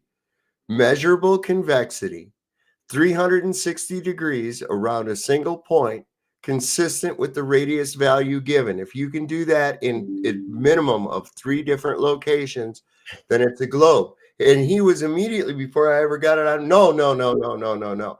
And he kept rejecting it. And then finally, after a couple of minutes, he goes, yeah, I have that experiment, and I'm going to be putting that out very soon. And I'm like, what the fuck? Why didn't you just say that? So are they going to do the final experiment, or is it going to be the final experiment, yeah, right. or the final experiment? It's like, come on, guys, come on. Yeah, like that. If anything, that should be. You know what? Because if you're serious about your stuff and you're going out there to claim that the place is a ball, first and foremost, you go out there with the camera or your cell phone, and you're like, whatever. Okay, 3 miles. That thing is supposed to be at 6 feet. It is at 6 feet. This is how we proved it. Boom. It's a ball. They haven't done that, so they can't do that. It's flat. Well, and we rejected it as soon as I said it. I said measurable convexity, 360 degrees around a single point. No. And I'm like, what the fuck you mean? No. I even suggested, I said, Lucky Haskins invited you to come up to the Upper Peninsula of Michigan on the Lake Superior. That's who it is. Yes. And I said, you know, you could go up there. It's a beautiful place. Even do some fishing, do some tests. See if you can find some measurable curvature on that beautiful, big, huge lake. You would have had me won over with fishing. He wants to throw that right out the window. He's, well, look at the sky, but look at the sky. That's all these fucking idiots ever have is look at the sky. And you want to know something? This is why, and you know, Lowry, you bring up a good point. Like, yeah, we need to stick to that point of him in that part of the final experiment. I kind of get it, but at the same time, we're so used to, and we've done the experiment, or we've done that so many times that we kind of bypass it and we glaze over it. We're like, all right, we're not going to do the distance experiment because we've shown that a million times. They get that already. But the problem is that we get it. The public doesn't really get it. They don't really understand. Oh, I'm not really giving the public much credit, but then you have the layperson that really doesn't get it. And so you think he's playing deflection against us bringing up that topic, so he deflects it every time we bring it up, so it doesn't go into the thought atmosphere, right? Like, it's like people aren't thinking about it. Just the same as like most people don't even understand what a 24-hour sun in the alleged South actually means. Nobody knows that to begin with, right? Yeah. No, I got you. Yeah, and so it's no, you're right. If there's anything that needs to be concentrated on at this point, but as far as okay, well, show your globe. It's that right there. But as far as this experiment is concerned, like, yeah, like now you're showing the P. Is that the P3 again? The Chilean. Yeah, but look at the website. Look at the Facebook page. Oh yeah, Chile. FL360 Arrow, December 17th, 2024. I also saw the Chilean Navy, a Lockheed P3A ACH Orion aircraft, right? The same date as ALE put out a post about the very same thing. And I had some clowns coming on saying, no, they did it on the 7th and this, that, and the other. I was like, no, I got two sources saying that it was on the 17th, man. Did ALE ever put a post about like Jared and those guys there at all? No, nothing. I was going to mention that earlier. I was looking at their Facebook page and they said they just wrapped up their season. And everything but that is on there, really. I mean, you would think that would be the biggest deal for them. It's a business thing, you know. There's nothing even on Instagram, nothing. Even a quick jibe at flat earthers. Yeah, jab. We got some flat earthers down here. You could have done something like that. Right. We're on a 24-hour sun reference. Don't even reference that. Exactly. That's weird. So here's another question. Do they ever, on the ALE site, do they ever reference a 24-hour sun? Is there any time that they reference a 24-hour sun? Not that I know of. Because you know how many times people in Alaska talk about a 24-hour sun? You know how many times people up north that live in those regions talk about, oh, I see a sun for 24 hours, or I see a sun all day. I have to have heavy shades just so I don't see the sun no more. Like, there are people that see a 24-hour sun. So for these guys to not even talk about it, that's kind of telling. Like if you're someone that's working down there and you're just like randomly surfing, you're like, so you see a flat earth thing or whatever, and you just work down there anyway. You don't care whether it's flat or round. You just don't give a shit. And you're like, dude, I'm sitting down here. Just call me. Call me up. Yeah, it's sunny here. It's been sunny here for the last 2 months. Just call me. You would think of like, just call me.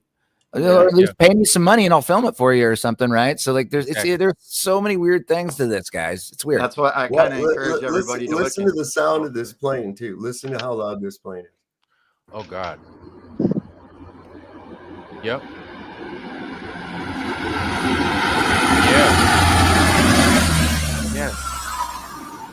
It is, and in a quiet place like that, you're going to hear it from a long distance. That plane, I used to fly on the EP3, and that thing is excessively loud. It is dumb loud. There it is. So look at that thing. What is that for? Like 416 cylinder or 432 cylinder? They don't really have any footage of like that plane in the background or anything either, do they? Yeah, I know you got 4 turboprops on it. I don't know exactly I don't know if they're GE, if they're like you know, there's people standing there watching, sitting on this little scaffolding. They're there to watch this plane land and shit, right? I mean, come on, folks. That's a big deal. Like, you go out there to see it, kind of like you're freaking Mr. Rourke and tattoo out this motherfucker looking at these bitches land. Look at that fucking thing. It ain't quiet. There's no way it could be.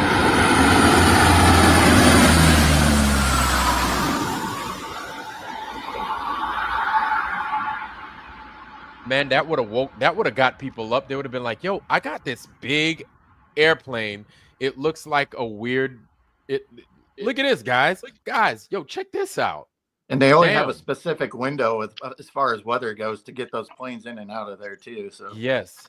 And so that would have been, I think, to them, for this would be easily defensible if they would have gotten something like that on film, right? Because just imagine, this is going on. So you have the Chilean Navy that has it. Then you go to ALE, they would have it. Then you'd be like, hey, guys, look at that big airplane. It's got naval on the back. I think it might be one of ours or somebody's coming out this bitch. You know what I'm saying? And then you see it on your camera phone.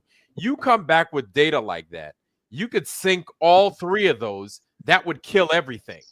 Everybody'd shut the fuck up, pretty much, or a lot of people would.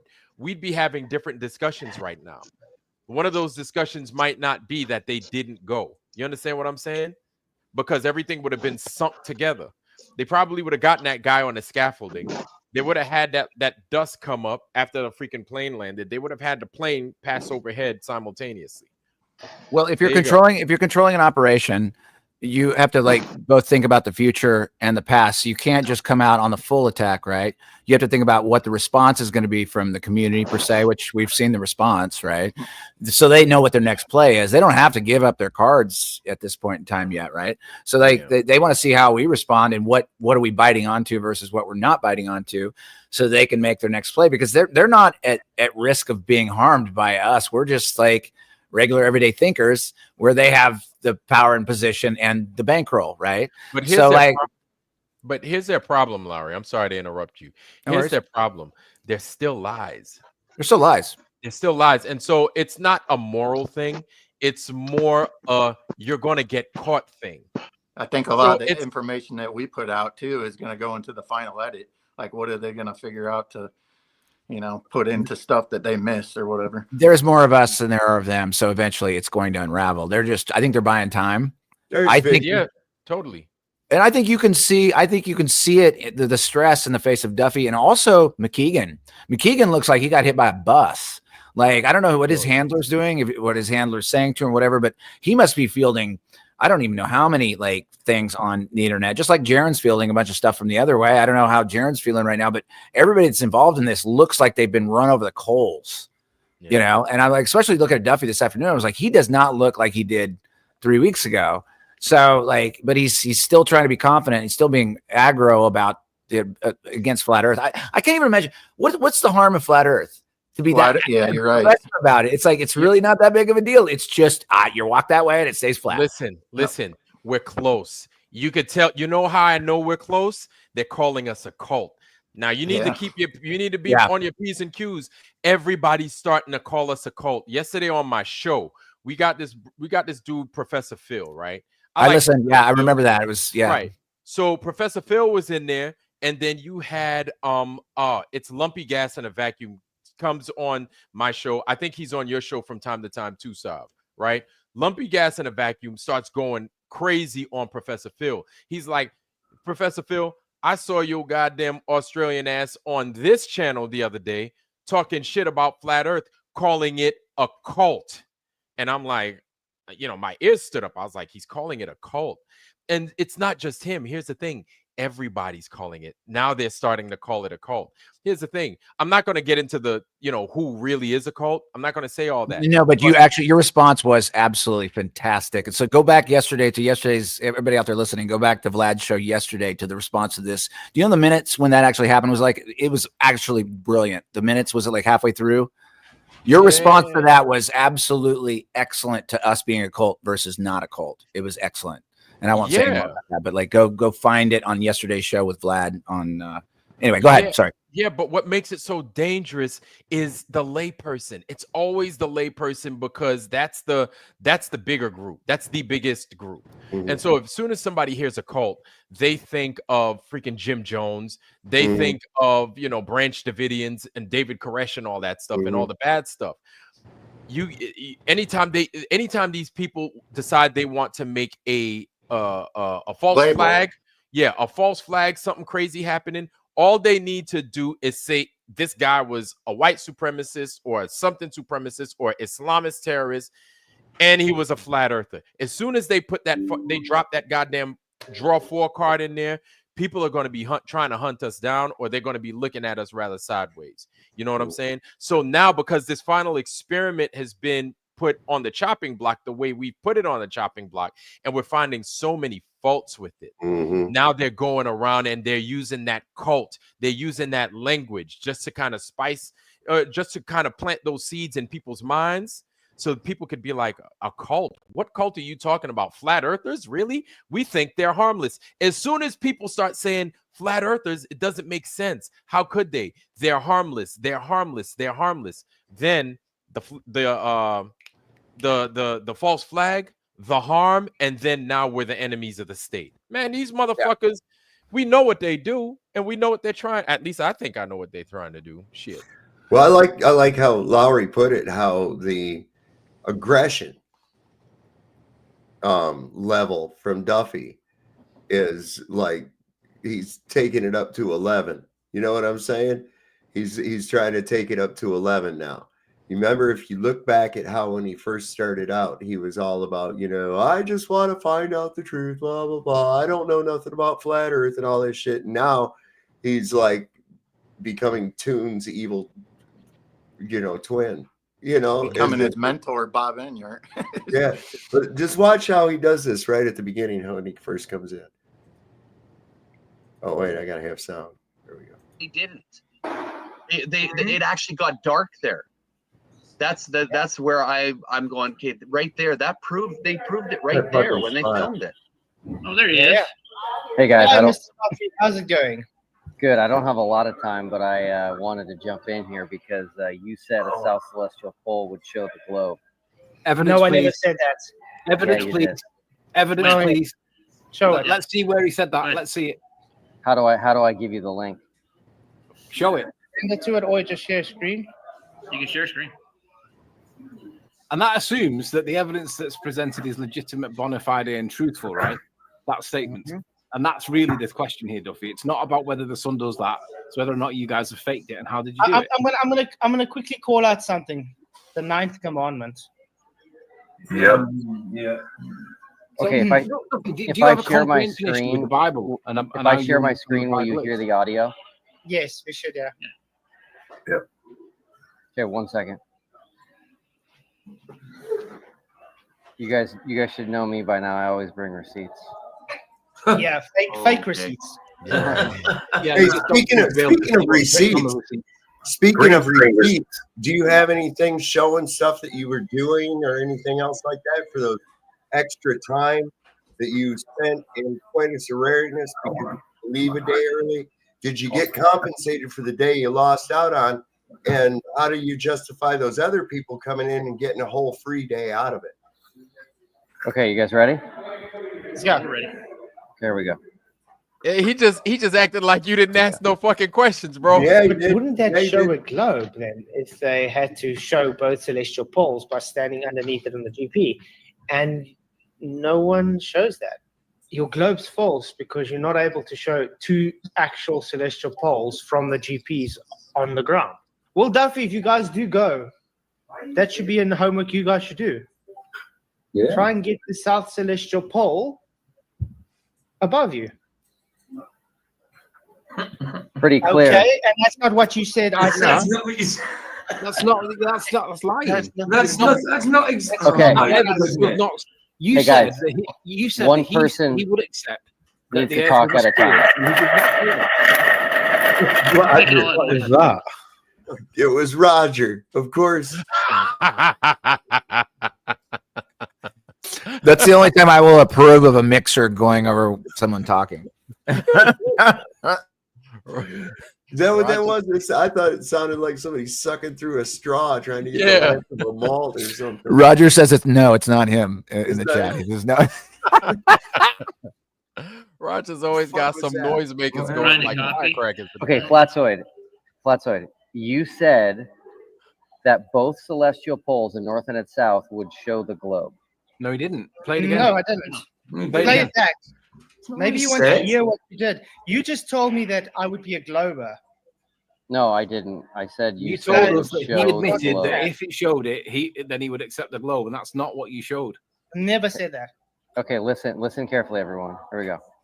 Globe, then. Hold on. They had to show me to try and capture it on camera during our trip to Antarctica. But wouldn't that show a globe then if they had to show both celestial poles by standing underneath it on the GP? Yeah, there you go. That's a question. Okay, that's a question. I'm not saying hold on. What are you saying in that clip would show the globe? Celestial. It fits what you claim. That's what I'm saying. Can I just point something out? Duffy, when you were speaking to Bro Sanchez, and he quoted you saying something, and you said, well, that's not exactly how it was meant to be worded, yes. So, you're going to have to give that's a bit of slack on that as well. No. Well, the claim this is not even misrepresentation. This is literally just lying about what I said. Yeah, okay, tell me right now, so I don't have an excuse. Tell me right now with your own mouth what you said in that clip. What were you saying? No, hang on. The claim was, Duffy, that Flatsoid said that if the 24-hour sun was real, then he would accept that the Earth was a globe. That was what you said.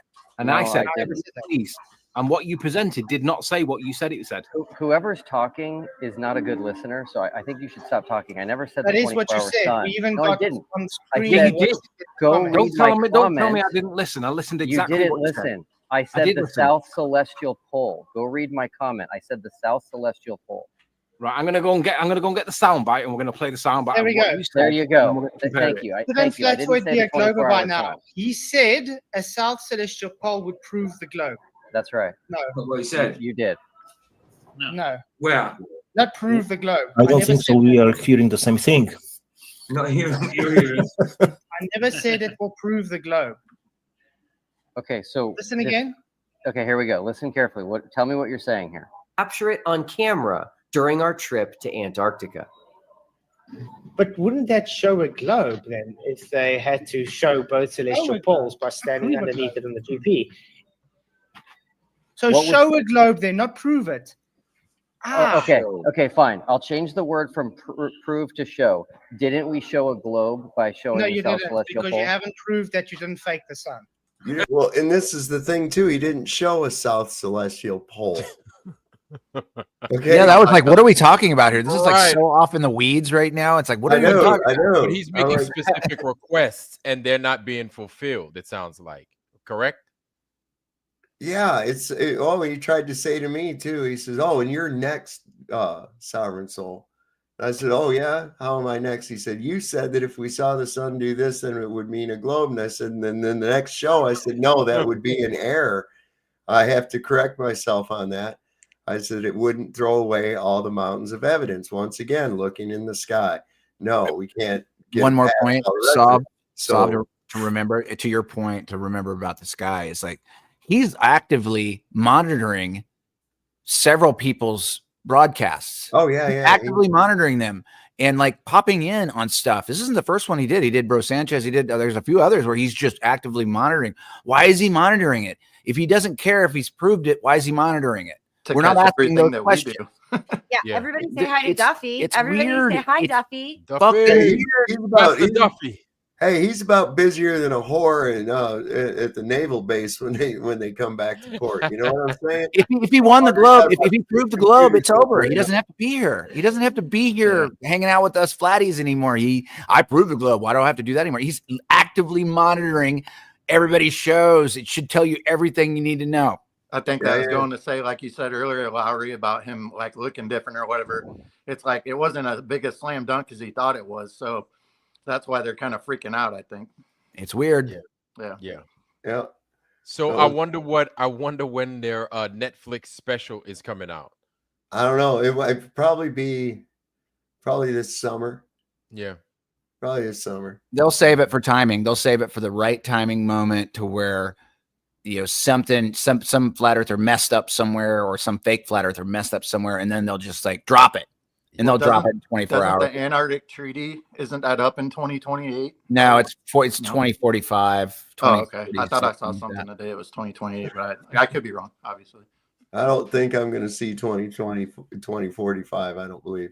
You're the lucky one, dude.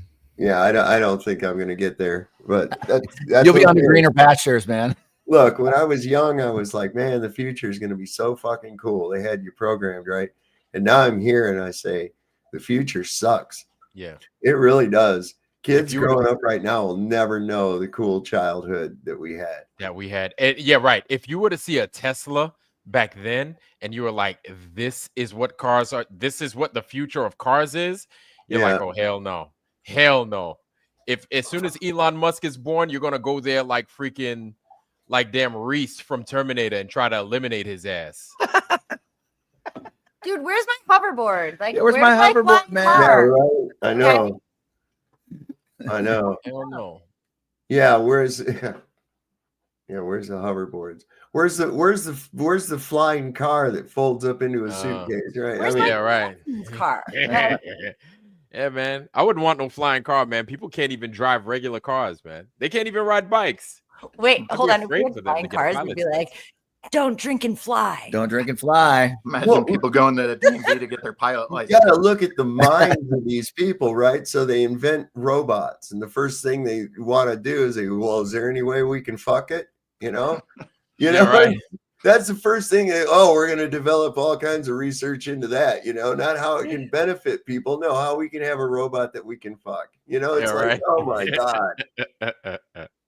Do not go down the reborn rabbit hole. Do not. Oh. And I'm glad that nobody knows what this is, but yeah, maybe don't look at that. We've been down a few rabbit holes in our day. Disturbing. I would say this is like what's really fascinating to me was like after this big thing was supposed to be their big play, like most people just still didn't understand what seeing a 24-hour sun in the South actually meant. Blew up in their fucking face. And they also screwed up their media campaign over and over and over again. They kept misquoting. The pictures were showing the wrong person. I was like, who's in charge of this thing? Like somebody had to have done better than this. And let's say have some nuclear bomb like response coming up, in the next couple of months. It was really badly done. Like if I would have been them. Did you see what I told him? Did you see what I told him? I said, oh, by the way, Will, people are still using the azimuthal equidistant map. They're still using it, man. Didn't do shit. Do you want to know something? Wasn't Neil deGrasse Tyson and what's his name, Captain Kirk, supposed to be going down there originally? Yeah, they said something about that. Dude, them two, and potentially Candace Owens. I bet you the reason they fucking backed out, probably because they realized they weren't going down there. Or they probably were going to go to a studio to make the fucking thing. Or maybe before any NDAs were signed, they were like, hold on, wait, I have to sign an NDA for what? They were like, oh, no, How old is William Shatner? Can you imagine his old ass down there? Yeah, he's like 91, 92 or something like that. But yeah, they had that whole thing set up on the internet that said they had like 80 rooms already booked on this yacht. And it was gonna be down there, and you could see Neil deGrasse Tyson speak. You didn't hear anything. I don't know if somebody wants to go back in the internet, but we never heard anything about it. It was like a made up narrative on the internet that said there was a bunch of people going down there. Right, and because did you ever hear anything about that? I didn't hear anything. Because the amount of press that it would have been. Shatner's 93. Can you imagine him going down to Antarctica? No way. So think about it. The amount of press that Neil deGrasse Tyson and William Shatner would have gotten down in there. And then you get a Navy jet or a Navy plane that flies in. Like, think about all the hype the final experiment would be a lot bigger than this right now. The only reason it's got some kind of, it's being heard is because of the noise we're making. But, if Neil deGrasse Tyson would have went and Captain Kirk and what's her name would have went, like that would have meant that they would have to be down there. And they'd have to do some serious faking for those guys to actually put their stamp of approval on it. Well, that's why they pick the people they pick, because they're the biggest YouTubers on, you know, for this category. You know where you'll get you're gonna get your answer, I think, is like what's it's gonna go on with Candace Owens. And if you watch the dialogue of the interview, what questions get asked, what questions get answered, how McToon behaves on the other side of the table, you're actually going to get a really good sample of who Candace Owens is, whether she's a good person or a bad person. She hasn't given me any reason to say she's a bad person or good. But you're going to get a few. Yeah, go ahead. She's married into the Rothschild family. Look into the Pilgrim Society. Her father-in-law is a lord. So controlled opposition then. Of course. Okay. So we're actually gonna be able to see it in real time then. If she's sitting in center, we got Whitsitt on the right or whatever, and we got McToon on the left. Wait, you should be able to be on Candace Owens? That's the Candace Owens interview. It's going to be McToon and Whitsitt, and then Candace in the middle. So you're actually going to get a really good litmus test, and you can just set up a Venn diagram or a checkbox and just start checking out boxes. And you can actually go through the whole thing and see what actually happened, because they're going to show themselves one way or another, whether they're good people or bad people. It's going to come out. Bad people.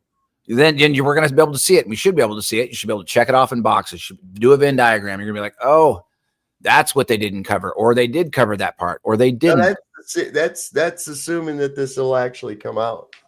Have they set a date for that interview yet, or anything? I'm told February or March. Oh, so that's another one. That's like the longer they got to get their story straight. Right. They got to get the longer they wait. Yeah. They might be gleaning information from us so that they can prepare whatever interview they're going to do. So, but again, it's like, it's going to be out there. So like anyone with a mind that can discern, you can go through and just check off the boxes and see how it weighs out. And you can use your own justice, it's going to be obvious when it happens, right? Because they're not going to ask the questions you want them to ask, or they will ask the questions you want them to ask. Because really the real question that everyone should be asking is, have you found any measurable curvature? And nobody wants to answer that one, including Duffy. After fucking 30 minutes he was on here. Right. Have you found any measurable curvature? Are you going to show it to us? Well, we've got a second. No, you haven't, because we've tried for 10 years and we can't find any. Yeah. We can't fucking find any. Yo, can I interrupt? Can I interrupt? Yeah, sorry. Go ahead. What's up? Can I interrupt? Go ahead, Stoic. We're waiting on you. Hello. Yo. Today, Junior. Okay. Okay, yeah. There is a bit of delay, so please forgive.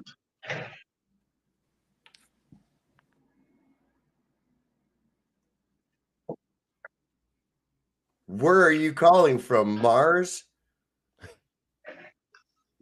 Yeah, I'm calling from Mars. Well, I mean, there's really like okay. all this dead On air a that globe can't Earth, east can meet west. On a flat Earth, east can also meet west. Yes.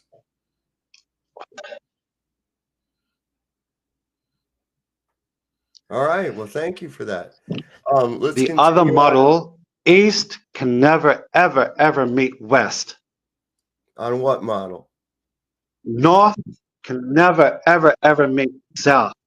Well, that's true. East, west, south, north are cardinal directions. Yeah, they're vectors. The four corners of the earth.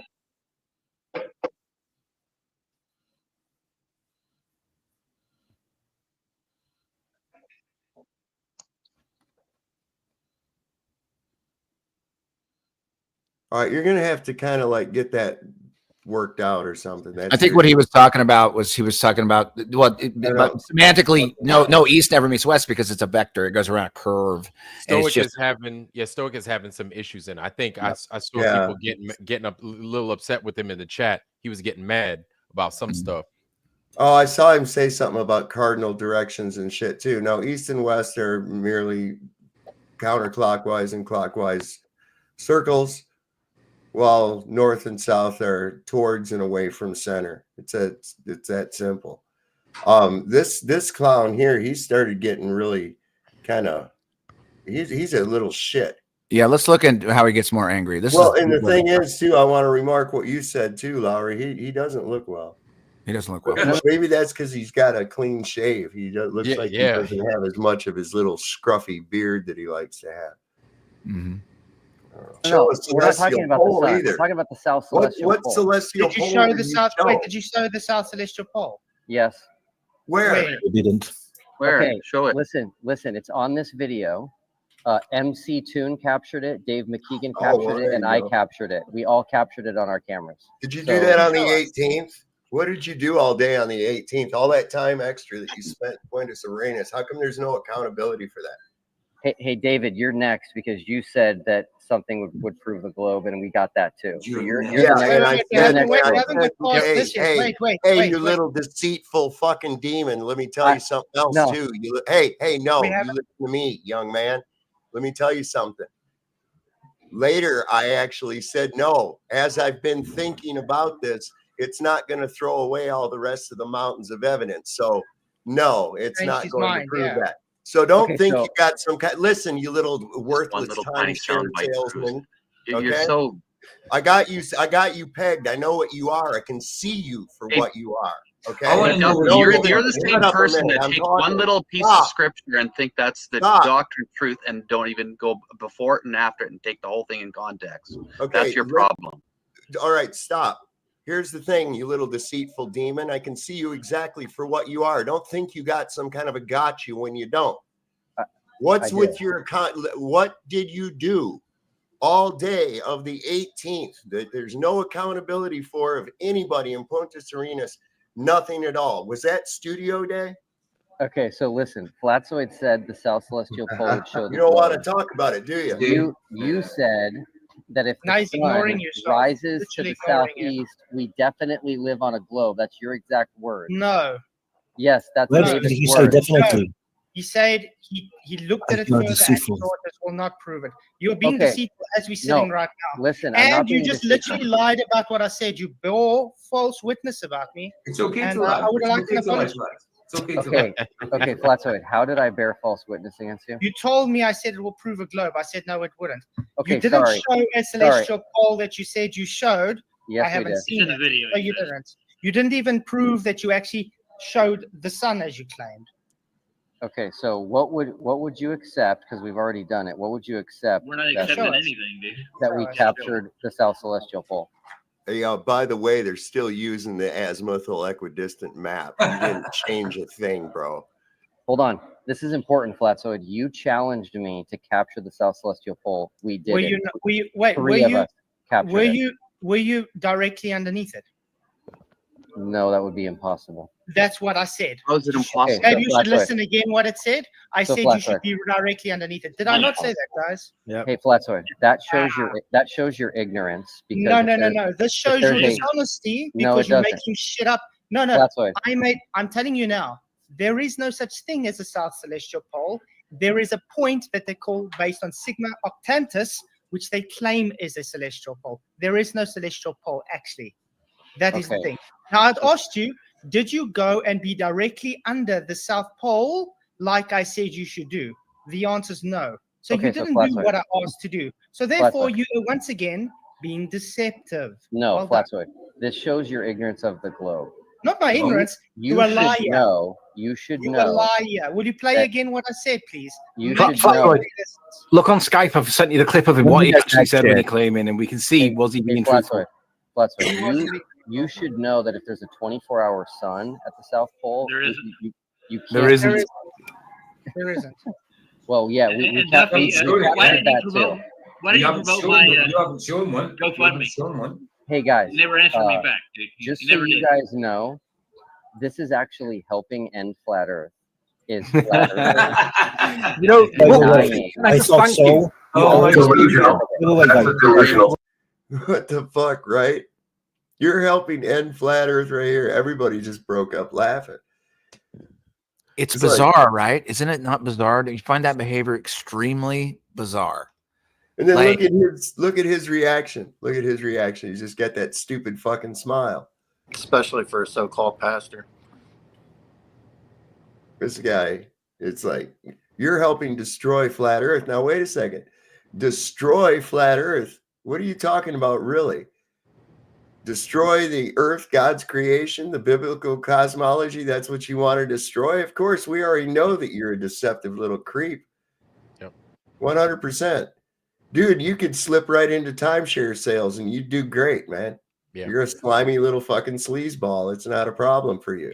You know what these guys forget is that there are other people doing the same exact experiments that we've already done, and they're becoming flat earthers as well. And then they're going to come across this stuff, and then they're going to see the same deception. Like these guys think that these people are just going to take their word for it. Like that's what I just find it so bizarre. But well, it's like I said, they relied on this this inane thing that happens with people and we read about it earlier about this, how a star was born, a personality that people started wanting to see more of, even though they didn't know their name. They said, we want to see more of the Nickelodeon boy or whatever the case may be. And the whole idea of this. And so what happens is people start getting this false sense of familiarity because they happen to identify with or like a personality of someone they see on a screen or on a show or in a movie or what have you. And they start to get the impression, oh, look, I saw this guy in a candid interview. Really? You saw a candid interview with an actor. How do you know it was candid? Don't you know that's their whole thing is they act? Their whole thing is changing personas. Persona comes from, that's what they called those little masks that they used in Greek plays. You see tragedy and comedy, the theater symbol. That's the actual those are called personas, those kind of theater masks. So that's their job. That's what they do. It's a form of magic. It's illusory magic, getting you to believe that they're someone that they're not. And this is why they can play different characters. You can see certain actors that can play so many different roles convincingly. That's a form of magic. Not everyone can do that. Oh, it's wizards and warlocks, dude. Yeah, I mean, you're talking exactly about like what probably is like one of the most powerful forces that affect everybody about is that they're number one, they want to like basically idolize somebody and then like basically imprint on them because I want to be like that person or whatever. Well, there's an actor over there being a certain way, and I'm like, I like the way that guy acts. I'm like, I think that's really cool. And you like, as you're young, you're looking for things to imprint on, mainly your parents. You hope your parents are doing a good job. You want to imprint on them. You hope they're good, and you're like, be a good person or whatever. You've got this fighting force of actors, not people who shoot guns or can win street battles. Actors. They're on the news. They are in movies. They are in politics. They're actors. They have no power at all. They're just, you know. Well, it's even like if you saw, and this slipped by a lot of people, but if you just pay attention to detail, you remember with the trash truck stunt that Trump did? Yeah. Okay. He could not figure out how to open up the door to that truck. What? He didn't know how to open the door to the truck. This man has never opened a car door for himself ever. Oh my God. And most of those people don't know how to change a tire either. I do remember Think about that. Once he got in it, of course, but a lot of these people, it's like if they've even ever driven a car, they've never needed to. Like, I bet you the King of England, I mean, I bet you he's like very dangerous behind the wheel of an automobile. Just because, he's always been driven places. He's never had to do any of that. He's never had to do any. And I thought that was really kind of wild, and with that school that we were talking about, the way that they're brought up. They're given an agenda, but they're also taught how to try and blend in and appeal to you to act like one of you. And they're so blatant in their efforts if you know what you're looking for. And especially during politics, it's like, look at Kamala, for instance. Okay, this is a perfect example because she just exposed it all of what I'm about to say because she's really low IQ, right? So when she would talk to a crowd of Latinos, see, that's the first thing they do is they want to break people up into little groups. And then that's first, why do you want to do that? Why not just have everybody at one big rally? No, she would talk to a group of Latino people, and so then she would adopt a Latina accent. And then she would talk to a group of Black people, It's like, why don't you get all the black people, the white people, the Mexican people, everybody, just get them all together. Fuck it. We're having a rally here. Everybody's welcome. Let's do it. Why is it always got to be this division? But you see what they do is that's that type of acting. You have to act and appeal to the crowd that you're talking to get them to get that false sense of familiarity, which is where I was going with this whole thing. So people, look, Jaron's got a great big old channel and he sells shirts and he gives these courses and he does this, that, and the other and blah. I've been subscribed for so many years and da. He makes me laugh. Does not mean you know the person. And that goes for me as well. Now, I can tell you, and you can just take my word for it or don't. I don't care. I am the same person I am the same in person as I am on this show. I say the same things. I don't give a fuck. I just say what I say. And that's how I am. So I don't put up any kind of an act when I'm here. And this is what cracks me up. They really rely on that with the ridicule. We're going to hurt you. So I had this guy, he started posting my address and shit, which is public information.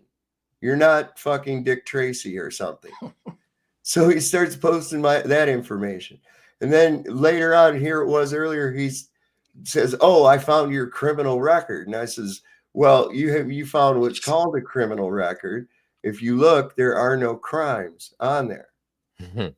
Okay. And he says, what do you mean? And I says, a crime means that there is an injured party. And I says, and I've been very open about the fact that throughout my life and my drinking career, if you want to call it that, I had a total of 6 DUIs throughout my life. I have a completely spotless, clean record now, and I haven't even thought about drinking alcohol in almost 15 years. So that's all gone, right? There was no victim there. I was also, because I had too much money on me, I was pulled over in Arizona and became the victim of civil asset forfeiture, where I lost my truck and my cash. Yes. Yeah. Because they ran a dog by the money. And they said they smelled drugs on the money. I said, well, run that dog by the money in your fucking wallet right now. I says, it'll hit on that too. I says, it's well known. No, they still do it. They do this to Americans every day on the roads to the tune of billions of dollars. I'm sure every one of us has money that ran through drugs. So who was the victim in that? Who was the victim in that? I was. Even though they charged me with a bunch of shit, I still walked out of there with just a plea. And boom, it was nothing. Slap on the wrist, all over. Now, there was the only thing that actually would occur, and it was a charge that was for they called it, it was in domestic court, and they said it was domestic violence, but it wasn't. It was my brother who didn't even live with us. And he came over to my house when my mom was dying. And he came over to my house drunk, and I was sleeping. And he came into my room and tried to wake me up. And I told him, Steve, I don't want to fucking talk to you. Go away. And he kept pushing on me. And so I finally got up and I said, I told you, motherfucker, get the hell out of here. What are you doing? Why are you even in my house? I pushed him out the door. And then he tried to force his way back in. And then because he wouldn't come back in, right? He said, I hit him. He said, I hit him with the door and that's why it was broke. And he called the police. Well, I went to court and it was funny. It's another time I defended myself. I went into court and they had photographs of the door. It was a screen door. And I showed them with their own photographic evidence that there was no possible way that it could have happened the way that he said, just based on the way that the screen door is constructed. And they threw it out. So this guy, he can only see charges. He doesn't see any dispositions from the shit. So I was just, is this supposed to intimidate me? I've been very open about these things. Okay. I'm not hiding anything. I'm not here. I'm not, listen, like I said, the only money I ever get is from what I have some subscribers that they send me some money through Cash App from time to time or through PayPal. And I'm so grateful for it. It shows me how much people actually do appreciate the genuineness and information that we have here. And plus we have a good time. You know, I think maybe it's just my no nonsense. I don't give a fuck. I'm going to say it. Somebody shit in the middle of the living room. I'm going to say, hey, look, somebody shit in the middle of the living room. I ain't going to pretend like it ain't there. you know? And that tends to be a can I speak to that, Sav, real fast? I think it's a really important point. Like a lot of these cats, me included, Vlad, Bob, been doing a lot of stuff just because we like to do it. And like, we're not getting rich off of any of this stuff. You know, we're trying to monetize the sombrero, and I'm like, I don't know. I don't even know how to ask for money, right? It's 10 years of being used to not making any money. You know, send whatever you want. Doesn't matter, because it's really about what we're doing. Oh, you know? shit. I put my email down there because it's like I get some cool fucking information from subscribers. They send me links. I think it's valuable. It leads me down some other stuff. I think it's cool as shit. Yep. But mostly I want it. This is mainly why I'm here. Okay. And my name of my channel pretty much sums it up once you understand, especially the unchained mind aspect of it. Because we built links of a chain around our brains that we were actually given all the tools to build, and trapped ourselves in these belief systems and paradigms. And I think that that's from a diabolical system. And I, like Thomas Jefferson, not that I'm him or anything like that, but in the same spirit of him, I have declared war against all forms of tyranny over the minds of men. Indeed. And when I see that happening, I'm going to point it out. I want to say, hey, wake the fuck up from this. Look at it from a logical perspective. Get your fifis out of it for a minute. Get your fifis out of it. And if you having fifis, you have to examine why you having fifis. If that information gives you fifis, you need to find out why.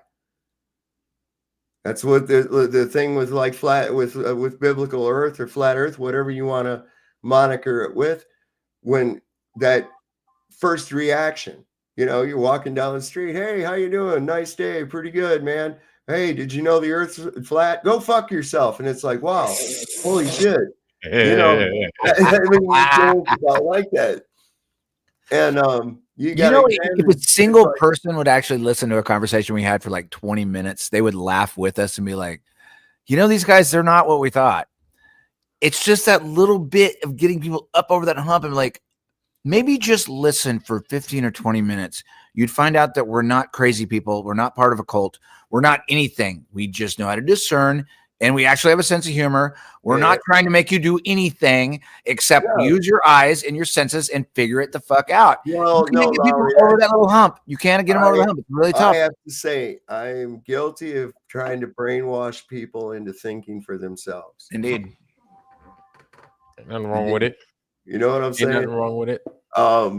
People forget the whole aspect also that we're putting ourselves out there.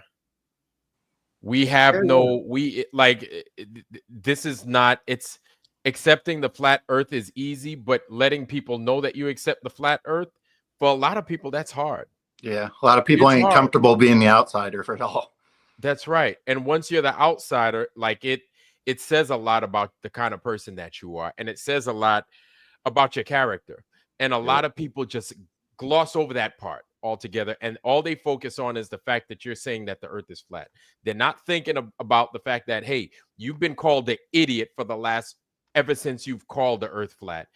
All the names that you've been called, the way people treat you, the way people now look at you and disrespect you, they forget that you're a person. And I'm not sitting there trying to claim victimhood, but it's like, look, at least if you look at that, you'll see that I'm still a flat earther. There must be something to it. So instead of just calling it like it's a psyop or something like that, do some research and see why I'm still being made fun of. Dude, flat earthers are some of the funniest, smartest motherfuckers I've ever met. Sorry, they are. You don't want to. You're programmed into this thing of to not be singled out, to be part of the group. Yeah. This is why the kid who questions shit, you know, the dunce, whatever, they're made an example of. They're ridiculed. They're teased. They try to beat brow them into going along with the rest of the herd. Yep. You see, we saw the same thing go on with the last 4 years. Well, you know, during the whole thing. And people wanting to put those that didn't want to do that into camps, and these people getting arrested and tased and shit for not wearing a diaper on their face, and all this other crazy nonsense that actually took place. Yeah. You know, and that was a method of trying to bully people into a line of thinking. And this is exactly what Globers do. Yep. But what gets me is this, is that they don't examine what their own selves.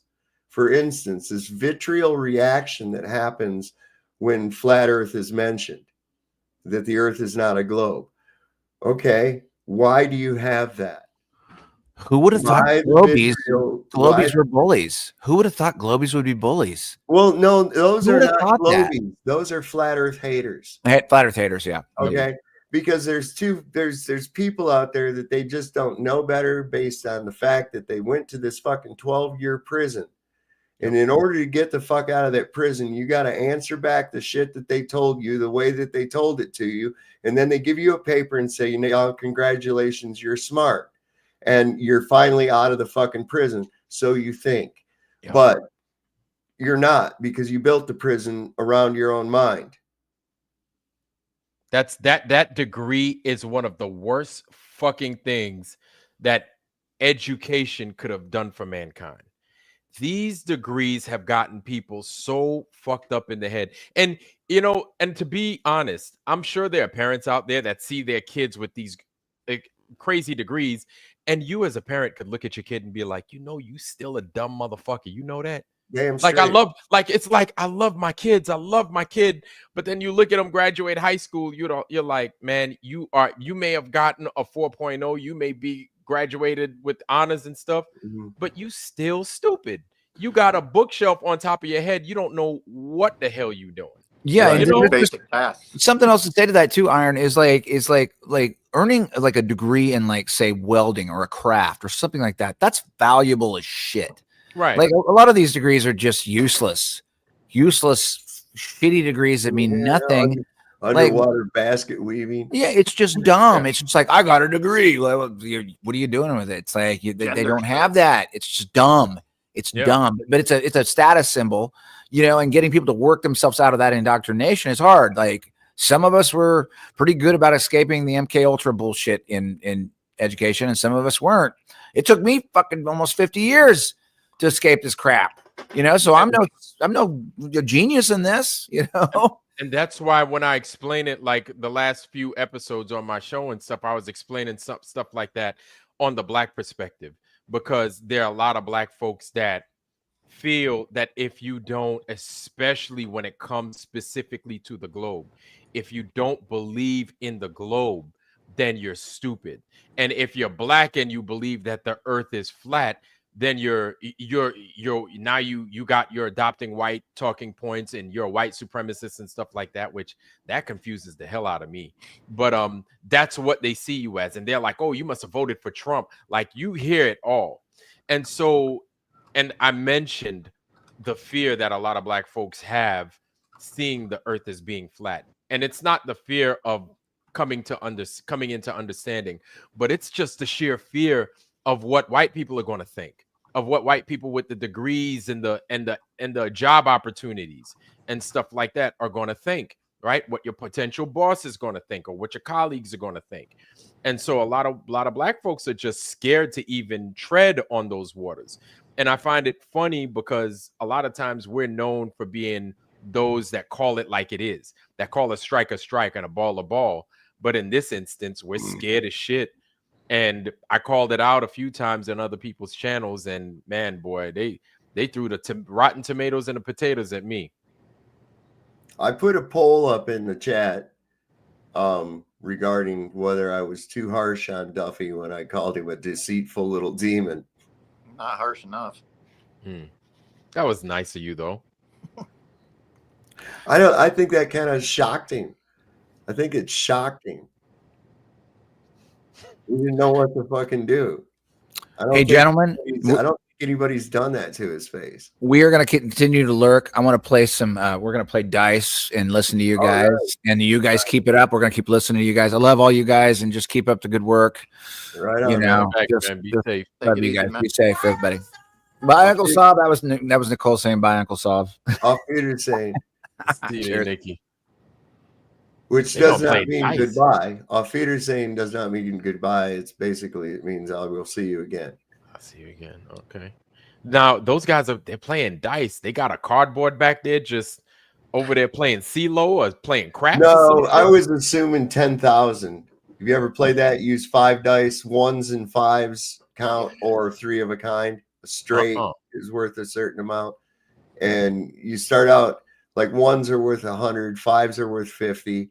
A triple is worth 3 times the amount. So triple 3s is 300.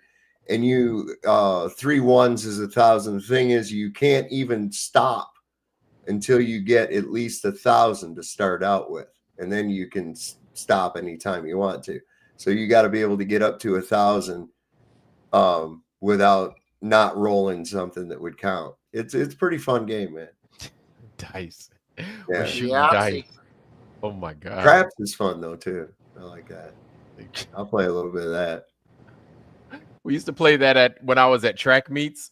You'd have a guy with the cardboard, and then guys would be off, over where they're doing the field events and stuff, just playing dice. And I'm like, oh my god, dudes over there playing dice. Oh, a lot of money changes hand and shit too, man. That's what's so crazy. Is this thing? I got this maximized over here. Let me see. Is this work? Hold on. Let me see. Oh, wait a second. What's going on? I got that. Oh, that's my show. Okay, wait a second. Damn. All right. I see what's going on. I'm looking at Flatzoids on this. On mine. Yeah, I have to go back over to that page. There it is. I was at the wrong page. You make that one huge. There we go. But anyway, we'll finish this up a little bit because it got kind of funny. Somebody came over to him and told him he had to leave. Oh, wait.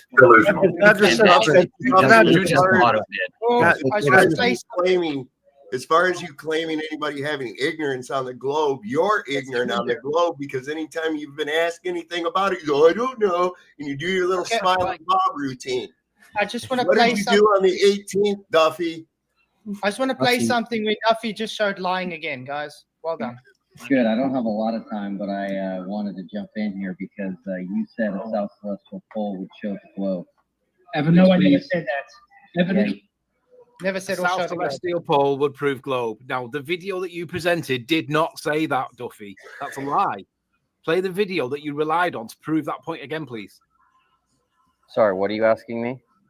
To play the video again, because you came in and said that Flatzoid said that if there was a South Celestial Pole, it would prove globe. And then you played a video and it did not prove that Flatzoid said that. You're a liar. Play the video again. No. Listen, this is important. Yes. Okay, hold on. I'm willing to admit when I'm wrong. Okay, so Flatzoid, did you actually say that if someone could capture the South Celestial Pole from the GP, that would show the globe? Can I just point out? No. This is misrepresentation. What I was saying is, why is this so hard? What I was saying is because a globe makes a claim about 2 celestial poles, to make it show evidence, you would need to go to the South Celestial Pole and stand underneath it. There is no such thing as a South Celestial Pole. That's why they have arbitrarily gave it to Sigma Octantis, because that's the more or less central point where the stars seem to go around. That doesn't make it prove a globe. That doesn't make it seem anything other than, did you do what I asked you to do? The answer is no, because you did not go directly under the pole, as I stated.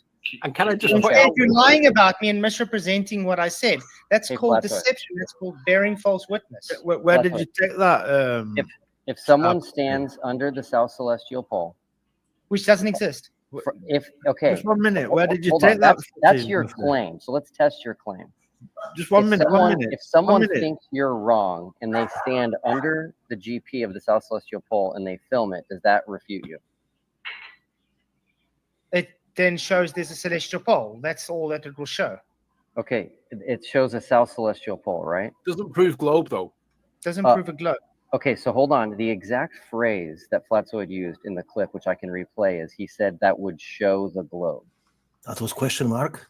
Again, the context was the globe made a claim. That would be evidence, not it proves a globe. Do you know how evidence works? Yes. Okay, great. So it would be evidence of a globe, and it would be evidence against Or a flat globe. Earth. Well, let me ask you a question. Did you see my latest observation where the sun was 4 degrees off? No, I didn't. I did an observation this December, the 25th, where I showed the sun at 122 degrees southeast and not 118 as the globe predicts. That's an observation. What does that tell about your globe's predictions? I don't know. I'd have to look at it. I don't know what you did, but I can tell you right now. But is that evidence? Is that evidence for a flat Earth, or is that evidence that the globe's false? I don't know. I know nothing about it. I can tell you right now that something being an angle being slightly off would not refute the globe. But something something as massive as a south celestial pole that rotates in the opposite direction as the north celestial pole is impossible on a flat Earth, which is why you don't want to talk about it. What is the south celestial pole? You keep saying things are impossible on a flat Earth when you don't actually know. Yes, I do. That's your problem. No, you don't. Yes, you I think do. No. Listen. Yeah, but you still believe gravity's a force, though, Duffy, don't you? The reason Flatzoid is saying there's no south celestial pole is because he knows it's not possible on a flat Earth. If it was possible on a flat Earth, I never said that. any of you would. That again is a lie. That again is a lie. I never said that. Okay, great. Is a south celestial pole possible on a flat Earth? Yes or no? Yes, of course it is. Okay, who said that? So we have contradicting answers here. Who said yes? I said, ask the question again. How? Ask the question again. I might have misheard what you said. Is a south celestial pole possible on a flat Earth? A rotation point in the sky is possible, but we wouldn't call it a south celestial pole. We would call it a rotation point. Okay, hold on a second. So a south celestial pole would be visible by everyone far enough south at the exact same time. That does not work. That's not true. That's not true. No, sorry, you're wrong. What's not true?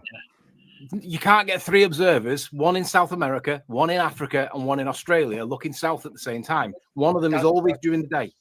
Okay, so that's false. And if whoever you, what's your name? Doesn't matter. Name's irrelevant. You'll be the point. Okay, listen. Duffy, wait. No, I need a because receipt. Time zones are a thing. No, I need a receipt. Time zones, that's a receipt. If I can show you that, will you admit you're wrong about flat Earth and that the globe? Well, not coming from you because you're not exactly reliable. You're like Austin and Jaron. Hold on. I want to make sure I'm not wasting my time. I can give you exactly what you just said is not possible. So would you admit flat Earth is false? So you're going to what you're going to show is going to be 3 observers, and it's going to be in the winter, so our winter solstice, their summer, and you're going to show that or whichever way around it is. Right. And then you're going to hang on, and then you're going to demand that you know which direction south's at. Then we're going to argue about declination. Did you account for it or not? And I'll say that it doesn't even exist. And then I'll say at the end of it, you can't prove that they're even looking in the same direction because you haven't got a reference. Okay, so you're already backing away from your claim. No, I'm not. You're wasting your time because you don't understand the argument. I'm wasting my time trying to explain to you the problem you're going to have. You know what? Wait, let's do it this way. Duffy. Can you prove to us that it was taken exactly the same time? Yes. Pointing exactly south? Yes. Can you do that? Can you show it, please? Prove the south bit. How are you going to prove south? Okay, so if you guys are taking a position that you can't prove south, then that's fine. You guys No, we don't worry about it. Just show it to us so we can see. You said you can prove they pointed exactly south. Listen. You can prove they took it exactly the same time. You guys. There's no time zones. We need the receipt. Like you said. I'm not going to waste my time. You just said you're going to provide it. Go ahead. Wait. No. I didn't say I could provide it right now. You just did. No. This. You're muted, Sav. I said, look at how many times he goes, no. Right. And pretty soon here, he's going to say, so what would make you believe that the earth was a globe? That's where I hit him with that thing. I said, all you have to do is show measurable curvature, 360 degrees around a central point, okay, in at least 3 different locations. That's all you have to do. It follows the parameters of the minimum of an experiment, right? And if it's consistent with the radius value given of the Earth, God knows we don't want to second guess Aaron Krusty Knees, right? So that's where we're at with that. And he's like totally rejected it. totally fucking rejected that. Hold the line. And I mentioned Lucky Haskins and his invite to go up to the cabin that he has up there and everything. Yes. He's made it clear too, and I think he offered to pay, right? He offered to fly him up and stuff like that. Yeah, come for free. Yeah, for free. I remember. Yeah. I think he needs to do that. He needs to do a few of them over and over again. I am inviting you. I'm going to pay for it. I think he needs to do that for Duffy, McToon, and everybody. And how's an experiment without being repeated either? You did it one time. Exactly. And nobody's talking about, and exactly that, Chicago Cubby Bear. Nobody's talking about sending guys multiple times throughout the year. Or one and done. Right. Another thing I don't believe, besides him not being a pastor, I don't believe that guy's a millionaire either. Somebody's backing that with a guy with all these court cases. He ain't going to want to spend all that money, just piss away all that money just to send people down to, for nothing. Oh, and he's not defending himself pro se. Okay. He's definitely, you got to pay an attorney, and that's not cheap. Yeah, there's lots of things. He's suspect all around. So I've got, I'm sitting there thinking about these constellations that these guys are seeing in the South. I know how we continue, and anytime we talk about the constellations, we talk about them, it seems like from a above the equator perspective. You know how every month we get a different constellation, right. We get a different zodiac. Mm-hmm. I wonder if you get the same thing in the South, and if they have their own series of zodiacs. If they have something similar. I don't know. Be interesting to find out. Yeah, that is interesting. Huh. Well, I've got two really cool little tools. I'll grab them here in just a minute and show them to you. They're pretty cool that only work on the flat Earth. But this guy, he started getting as soon as there's any mention of it, he's again, when I even said, as soon as I said it, he's like, no. That same thing, man, like a Frenchman. That's what has to happen in the summer.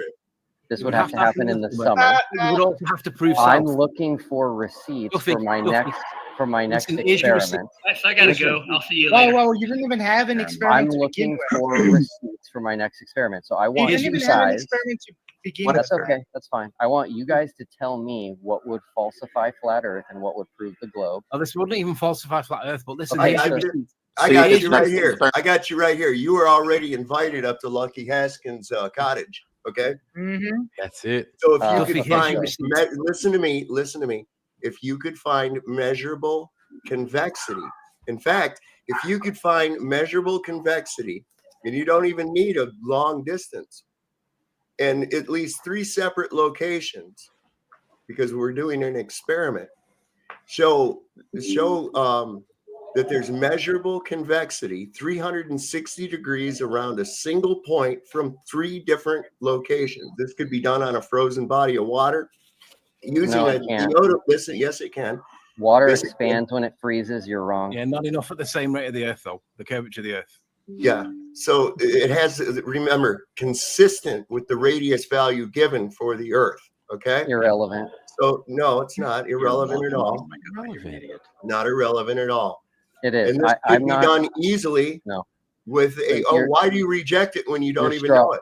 You're straw manning me now. I'm not. Look at this. He's just used to what? He's just rambling shit. Yeah, straw man. That's like a timeout card or something. It's like bro. You're offering you're offering it to him. You're like, dude, just listen. I'm telling him what it would consist of, how easy it would be. And see, he was already talking about his next experiment there too. But watch how he rejects it, but then later on he'll say, yeah, I have that experiment. I'll be putting it out pretty soon. Yeah, it's okay. How he got from like this pastor or so-called pastor to all of a sudden like good at debating McToon, I'm sure, but it's just amazing the amount of time and information that he's absorbed in such a short amount of time about these subjects. Mm-hmm. And I remember Roger, after we did the interview with Duffy on my show, how Roger went like a few days later to his church. Yeah. Right. and there was like nobody there. I don't know. Remember that? Do you remember that? I wish Roger it was would live on here. Yeah. And Roger was live. He was about to give a flat Earth presentation. There were like 2 people, and Duffy was like, "Ain't nobody here, bro." And then he sent them on his way. If I was closer, I'd for sure go there. Yeah. Wait. Well, Chicago Cubby Bear, are you down there in around Chicago, or are you in Colorado? No, I'm in Illinois. I'm down like southwest of Chicago now. Oh, okay. All right. But no, that's still quite a ways. That'd be still quite a ways to go there. Yeah, Duffy, I think, and yeah, like Eldon Bean down there just said, man, I think he knows it's flat. I think Duffy knows. I think he knows for whatever reason he is doing his best to hold on to this lie. And there's a lot of money involved with it. There's got to be. There's a lot of money involved with this lie. So you guys want to? I'll show you something cool here in a minute when this is over. This is one of them, if you can see it at all. Blow yourself up. Oh, I've seen that before. What do they call that? Them things, man. I've seen them. It's an astrolabe. See okay. Yes. See But this that's little a different. hole? Yes, that's a See different see the little astrolabe. hole up there at the top? Yes. Okay. So you put that at the star that. Okay, you go from Polaris up the little string, and then there's the box, and you go down to the bottom left corner of the box. Okay. Okay. And where you see Polaris at, and then you move this lever. Okay, first off, you have to set. There's all the days of the year are around this little dial right here. Yes. Okay. And then let me turn off my green screen. It'll be easier to see, and I'll put myself bigger. Hang on. Let me see. Turn that. Let me go to settings, virtual background. Let me just go to none for right now. Okay. Oh my God, how do you do that? You see, there's all the days of the year and the months around this thing. Are they on the outside? The total. Okay, on the very outside are the months. Like right here at the very top is November, and then going this way is October. Okay. You see that little pointer? Yes. It goes around to each part of the month. Okay. So then what you do is when you point this at Polaris, that little circle, you're looking through it, you put that Polaris there, and then you put that to the bottom left corner of the pot. You know what I'm talking about? Kochek, I think it's called. You point it at that, and then what it'll do is it'll indicate the time on this inner ring right here. You see the time on the inner ring. Now on the back is a moon and tide calculator. It kind of reminds me of that. What is it? That clock in Prague? A little bit. Yeah, the big one with all them little circles in it. But I've never seen an astrolabe that small before. You see you can take this with you, and you can be out at night, and this all works on the northern part of the world from the equator north, of course, because you have to use Polaris. Anyway, you can take this out, and you can just aim that circle at Polaris, and you can calculate the time in the night sky. Works it's just like not like a sundial, but a star dial. And then on this back side has moon and tide calculators. You set again the date and the year and that's the date clear, and the month and everything. And then when you move this little pointer right here, you can get the different. Right now, you'll see like let me put it on it. Oops. You see like there's a full moon face in that little circle. Yeah. Okay. And then when I move that. That's what Chicago Cubby Bear is talking about. And that's what looks like it belongs on the Prague clock, right? Chicago Cubby Bear? Yeah. Okay. I can't remember the name of that thing offhand. Right. Yeah, you have these different faces and everything. This thing. I want to go over the video on how to work the moon and tide calculator on the back, but just the fact that you can use this right here to tell the time at night, that's really fucking cool. And you know what's crazy about these astrolabes? I've seen bigger ones, and that's what I'm used to seeing. I've never seen them that small before. They used to have to, like, kids that were like children of royalty, especially like, you know, little Turks and their kids and stuff, they would have to design their own astrolabe. Well, And there was a TV series on one of the streaming platforms. Maybe some of you had seen it, called Outlander. Let me put you all back up here for a minute. It was called Outlander, and it was about this woman from like 1946, and she ends up she goes to this Stonehenge type place, and she ends up getting transported back to like 1700 Scotland, occupied by the British redcoats and shit. And it turns out this real brutal captain that's in charge of the area is her husband's ancestor and looks just like him, played by the same actor, of course. And anyway, during that, she's back in time, and it's like the 1740s, 1746, around in there. And this guy of nobility gives her one of those, exactly like what I've got. I thought that was kind of cool. Yeah.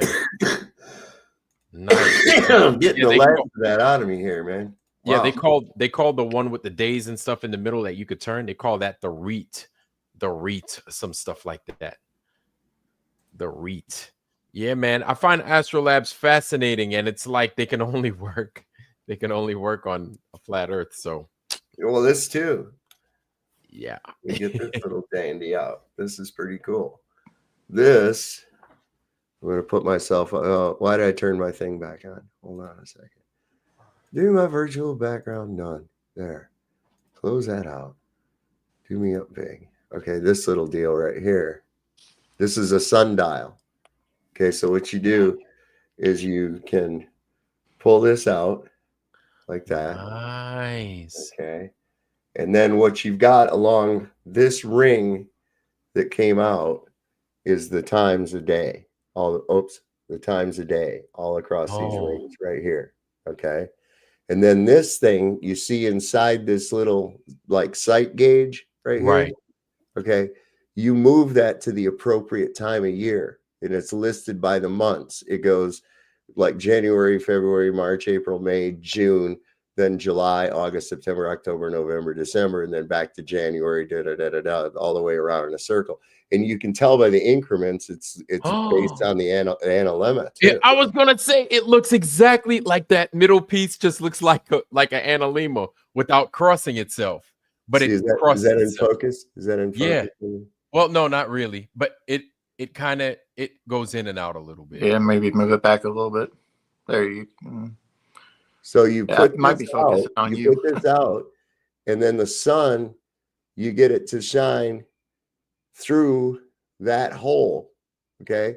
You suspend it, and when the sun shines through that hole, it'll put a beam on this ring and tell you what time it is. It's like Raiders of the Lost Ark. Man, I bet you our dang ancestors are probably looking down, and they're probably like, man, these guys haven't made no progress. They're looking at our stuff, talking about that's cool.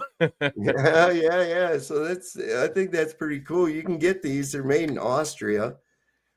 You can get both of them for just about $100 for both of them, but they're like $60 if you buy them individual. But if you buy them as a set, it comes out to $100. And now I see the company's got like these little cases that go with it. Let me see if I can show you. Nice. Kala, yeah. Very nice. And the one you on can the bottom type in Google, put in Kala sundial. Yeah. And it gives you, there's actually even a video on how to work it and everything on there. Wow. Cool. Amazing. Yeah, I love those old objects that let you get from point A to point B, and how to just navigate and give you the time of day and stuff like that. Like this is just a reminder that the people back then, they were not stupid. They were not stupid. And and building these things out of brass and bronze and stuff like that. Yeah. And what people fail to realize is that, like, if you gave that to me, it would take me a little bit to actually know how to use it. I mean, I'm not silly. Of course, I learned how to navigate and use a compass and a map now, right? But this is but I also have GPS.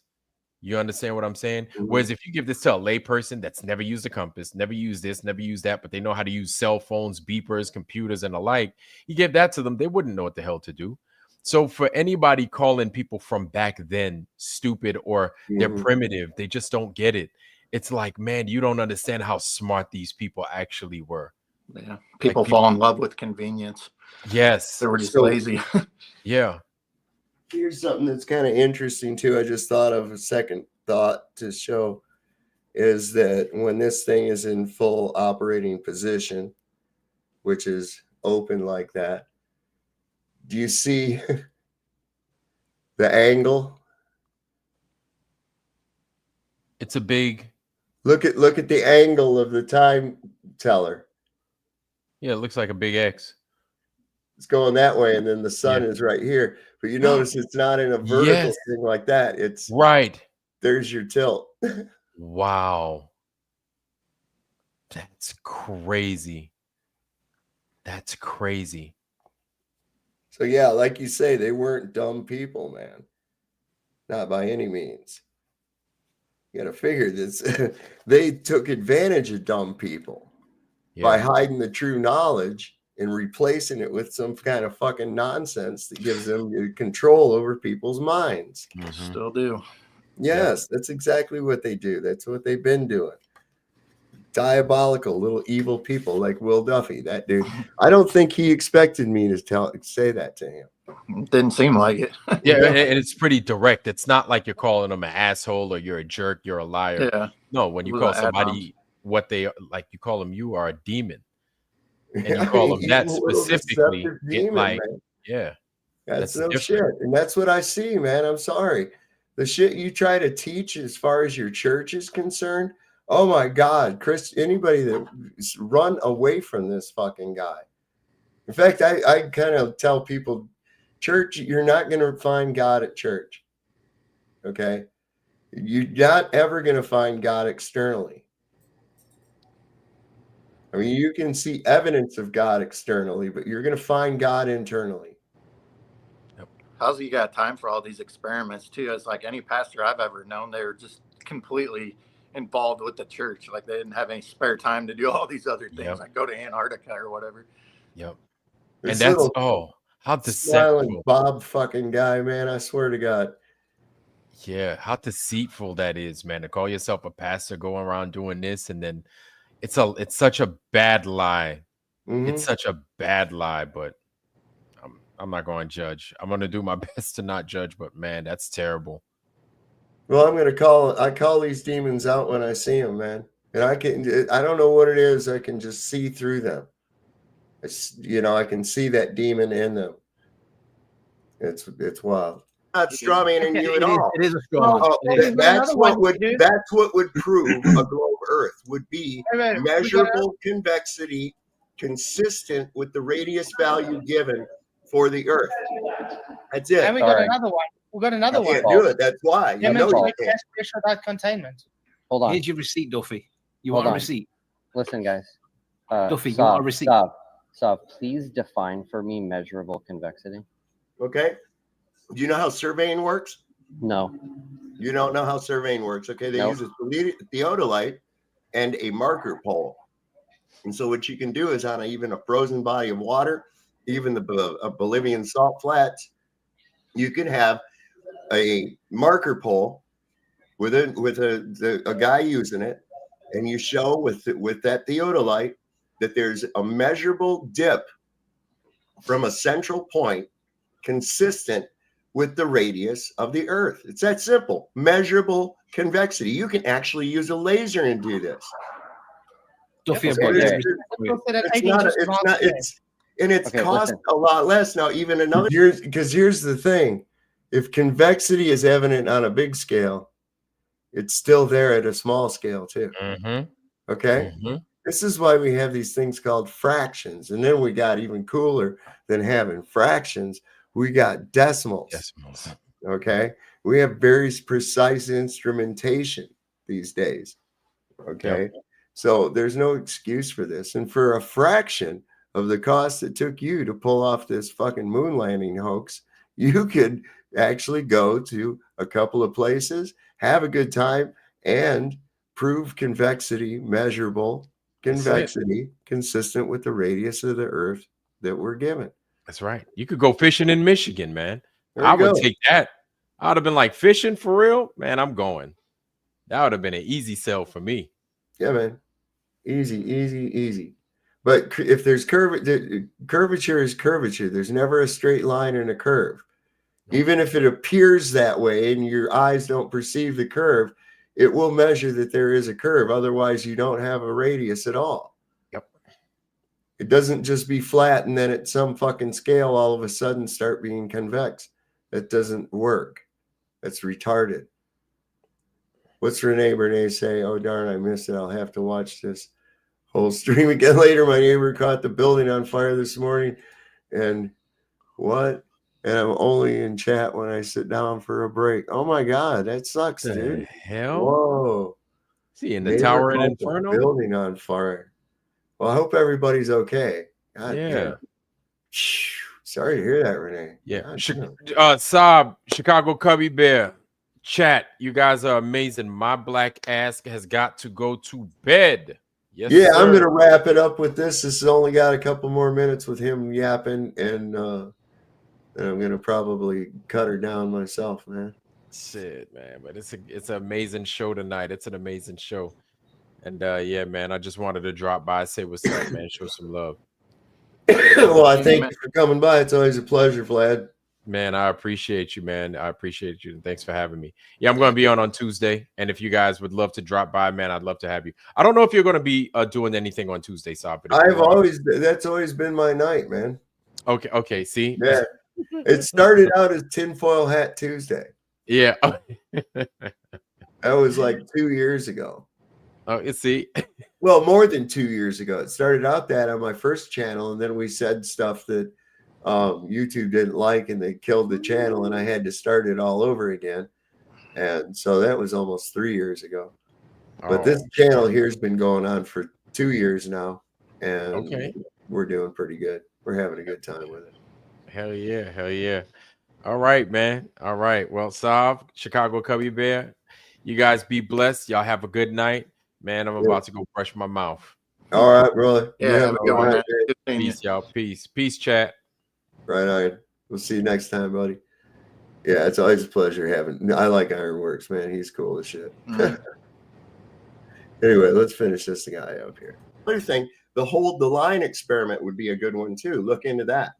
You've got all these wealthy benefactors, and this would only be a fraction of what your entire trip and everything else cost. Duffy, I've got your receipt. For the record, you guys, I just want you guys to know that you have not explained how a south celestial pole could exist. I'm trying to. I'm listening. Go ahead right now. Go. Right, here's your receipt. So get your record button and get ready to press record. Okay. Mm-hmm. Okay. So obviously you're in the southern hemisphere. You've got 3 guys, and you're all looking due south. Right. The only time that can happen is in the winter solstice. Northern hemisphere, it's summer solstice. Right. The problem that you're going to have is, even if you get the observation, you ain't going to be able to prove north, because you haven't got one reference point that is objective for all 3 observers. They can't validate that the other 2 observers are looking in the same direction without assuming globe. Okay, so you didn't show how a south celestial pole is possible on a flat Earth. What the fuck, dude? I don't need to. The claim is that a southern celestial rotation point proves globe. To the feet of fluff. So the receipt that you're looking for is you ain't going to be able to prove south. You're going to assume it because globe. I want to ask again. You do know there's a difference between evidence for something and proof for something. Exactly. So when we take evidence for, let's say, evidence you would claim for your globe or evidence for the flat Earth, you can't just throw all the other evidence away just because you want to claim one thing. Let's say your one thing of evidence doesn't trump the 10 things that your globe is debunked by. Let me explain. Wait now. In a matter of evidence and proof, you can agree that the words have meaning, yes? Yes, we can agree. The globe has been proven. So, in a matter of real meaning of the words, which is why we had to do the final experiment. You guys reject the proof. So, let me explain to you the evidence only point to the proof. No, sir. You can accept this evidence as a proof, but there is no 100% proof which will convince everyone. You can accept or not accept, because words have meaning. And I have a question to you. Before, you have said that you have destroyed flat Earth, but even today on this stream, you have said, and I quote, something similar to, it's helping to destroy flat Earth. So did you destroy flat Earth, or you are going to? That's your own words. Destruction is a process. It doesn't happen instantaneously. You said past tense, destroy. Okay, wait. I want to ask a question. No, What does the Bible talk about? What does the Bible? Wait. What does the Bible talk about destruction, Duffy? Is it a good thing or a bad thing? It depends. It's never a good thing. That's not true. Is destruction a godly attitude? It can be, yes. Really? Duffy, let me explain to you the problem with North, just so you understand. I don't have a problem with North. You will have, but you don't realize it yet because you're ignorant. But this is what will happen when you try and do it. We've tried to do it before and it doesn't work, but you're going to try it and you're going to claim victory. Can you define North before you talk? Can you define North for me? Yeah, this is the point. This is the point, because you've got no objective way of working out what is. So you're going to redefine North to make it work. No, I can define North. No, you can't. Well, you can, but when you so define it now and then stick to it when it comes to the test, and it won't be true. So you'll have to change the definition. No, I won't. Define North. North is we have you recorded now. You will not. North is the direction of the North Pole. Right, you're not going to know that though, because you haven't got a way to establish that. So I can. People travel north every day. Planes travel north and get to where they're going. It's only flat earthers that don't know how to understand. Okay, so north is the direction of the North Pole, which when you're in the southern area, it'll be pretty much perpendicular to below your feet, going down in a vertical direction, right? North is north. It's easy. So it's going through the floor. It's going down like a pendulum, right? No. That's the direction of the North Pole on a globe. No. Yeah. What you're saying is tangential. You're going to go to the horizon, which will be 90 degrees to north. Can I just say, Duffy, can you stop saying flat earthers don't know that? You don't know what flat earthers know. You don't know what I know. I do. No, you do not. You need to stop. You guys, so what I'd like to understand, Duffy, you don't know Bible, mate. I'd like to understand this. I'd like to understand this one thing. Why are you so rejecting, Will?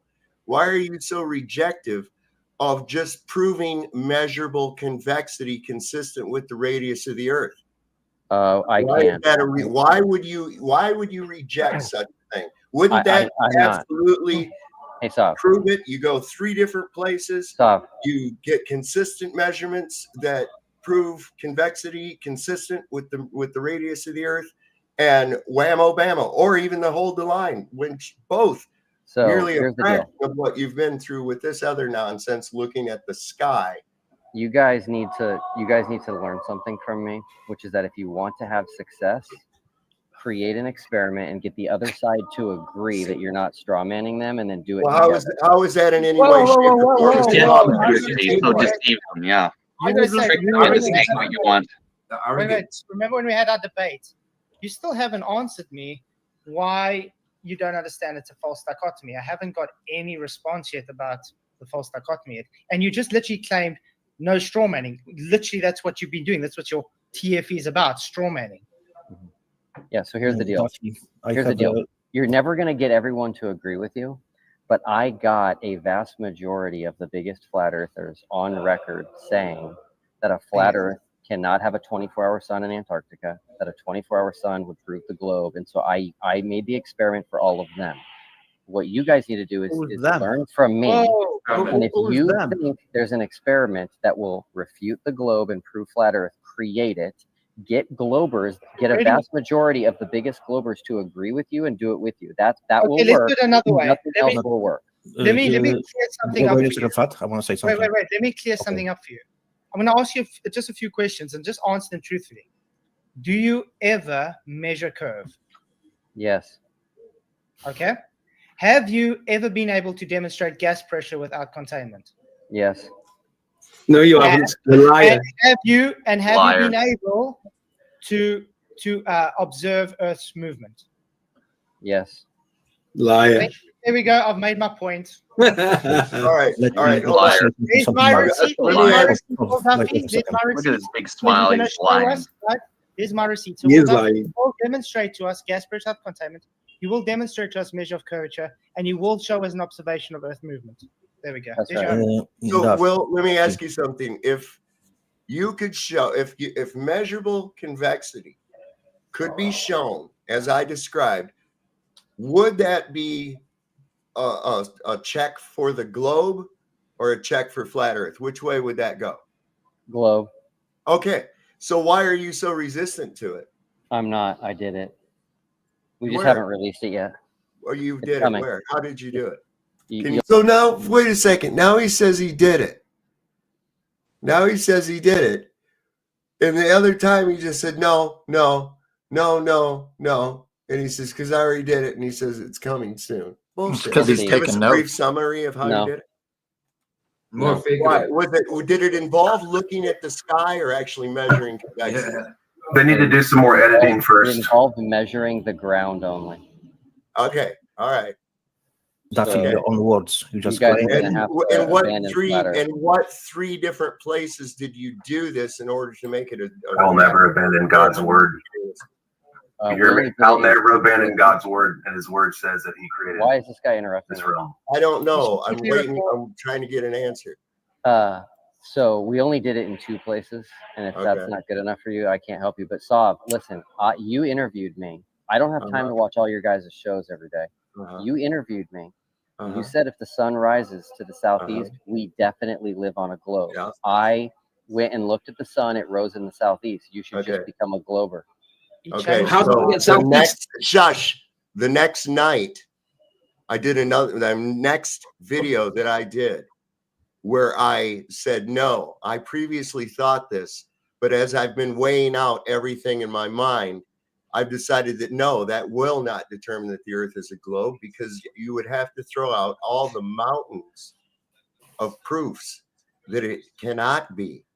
The scientifically impossible physical demands that are required to be met in order to even have your globe. Do you realize that your quote unquote model is not a working model at all, just right from its inception, which is what? Helios. Helios. What is Helios? Helios is the sun.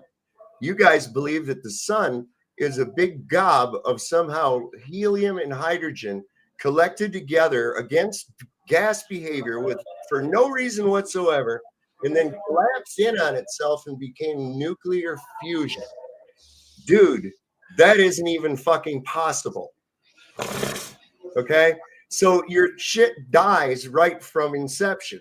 Not to mention with the Earth itself and the physical impossibilities, as Flatzoid had mentioned, gas pressure without containment. You cannot have a specific volume of gas without containment because of the nature of gas. It does not work. You have to have physical containment. Without it, you don't have any pressure. The pressure you feel is due to your displacement of the confined fluid. Yeah, we're gonna start loading the mode here in a minute. Okay. Are you doing? I'll wrap up right now. Yeah. Okay. Hey, sorry guys. I have to go. Vacation, man. Okay, Duffy. We're looking forward to your Don't forget the demonstration. soundbite for North. Duffy, please check the link, which is in. So that was pretty much the end of that one. Wow. Yeah, I know, right? Taking back. Look, it says, however, in cosmology, we're off by a factor of 10 to 120. Michio Kaku said that. Yeah, that's no shit. And that's huge, you know? And it's, oh, that's okay. And they say that's science. Oh my God. No. Oh my God. So I think I'm going to pretty much shut it down here. We're coming up on 3 hours. That's good enough. It's Saturday night. I think I'm going to go check out that video you put up. Yeah, I just encourage watch everybody to go check that out because there's some interesting things in there, to say the least. Yeah.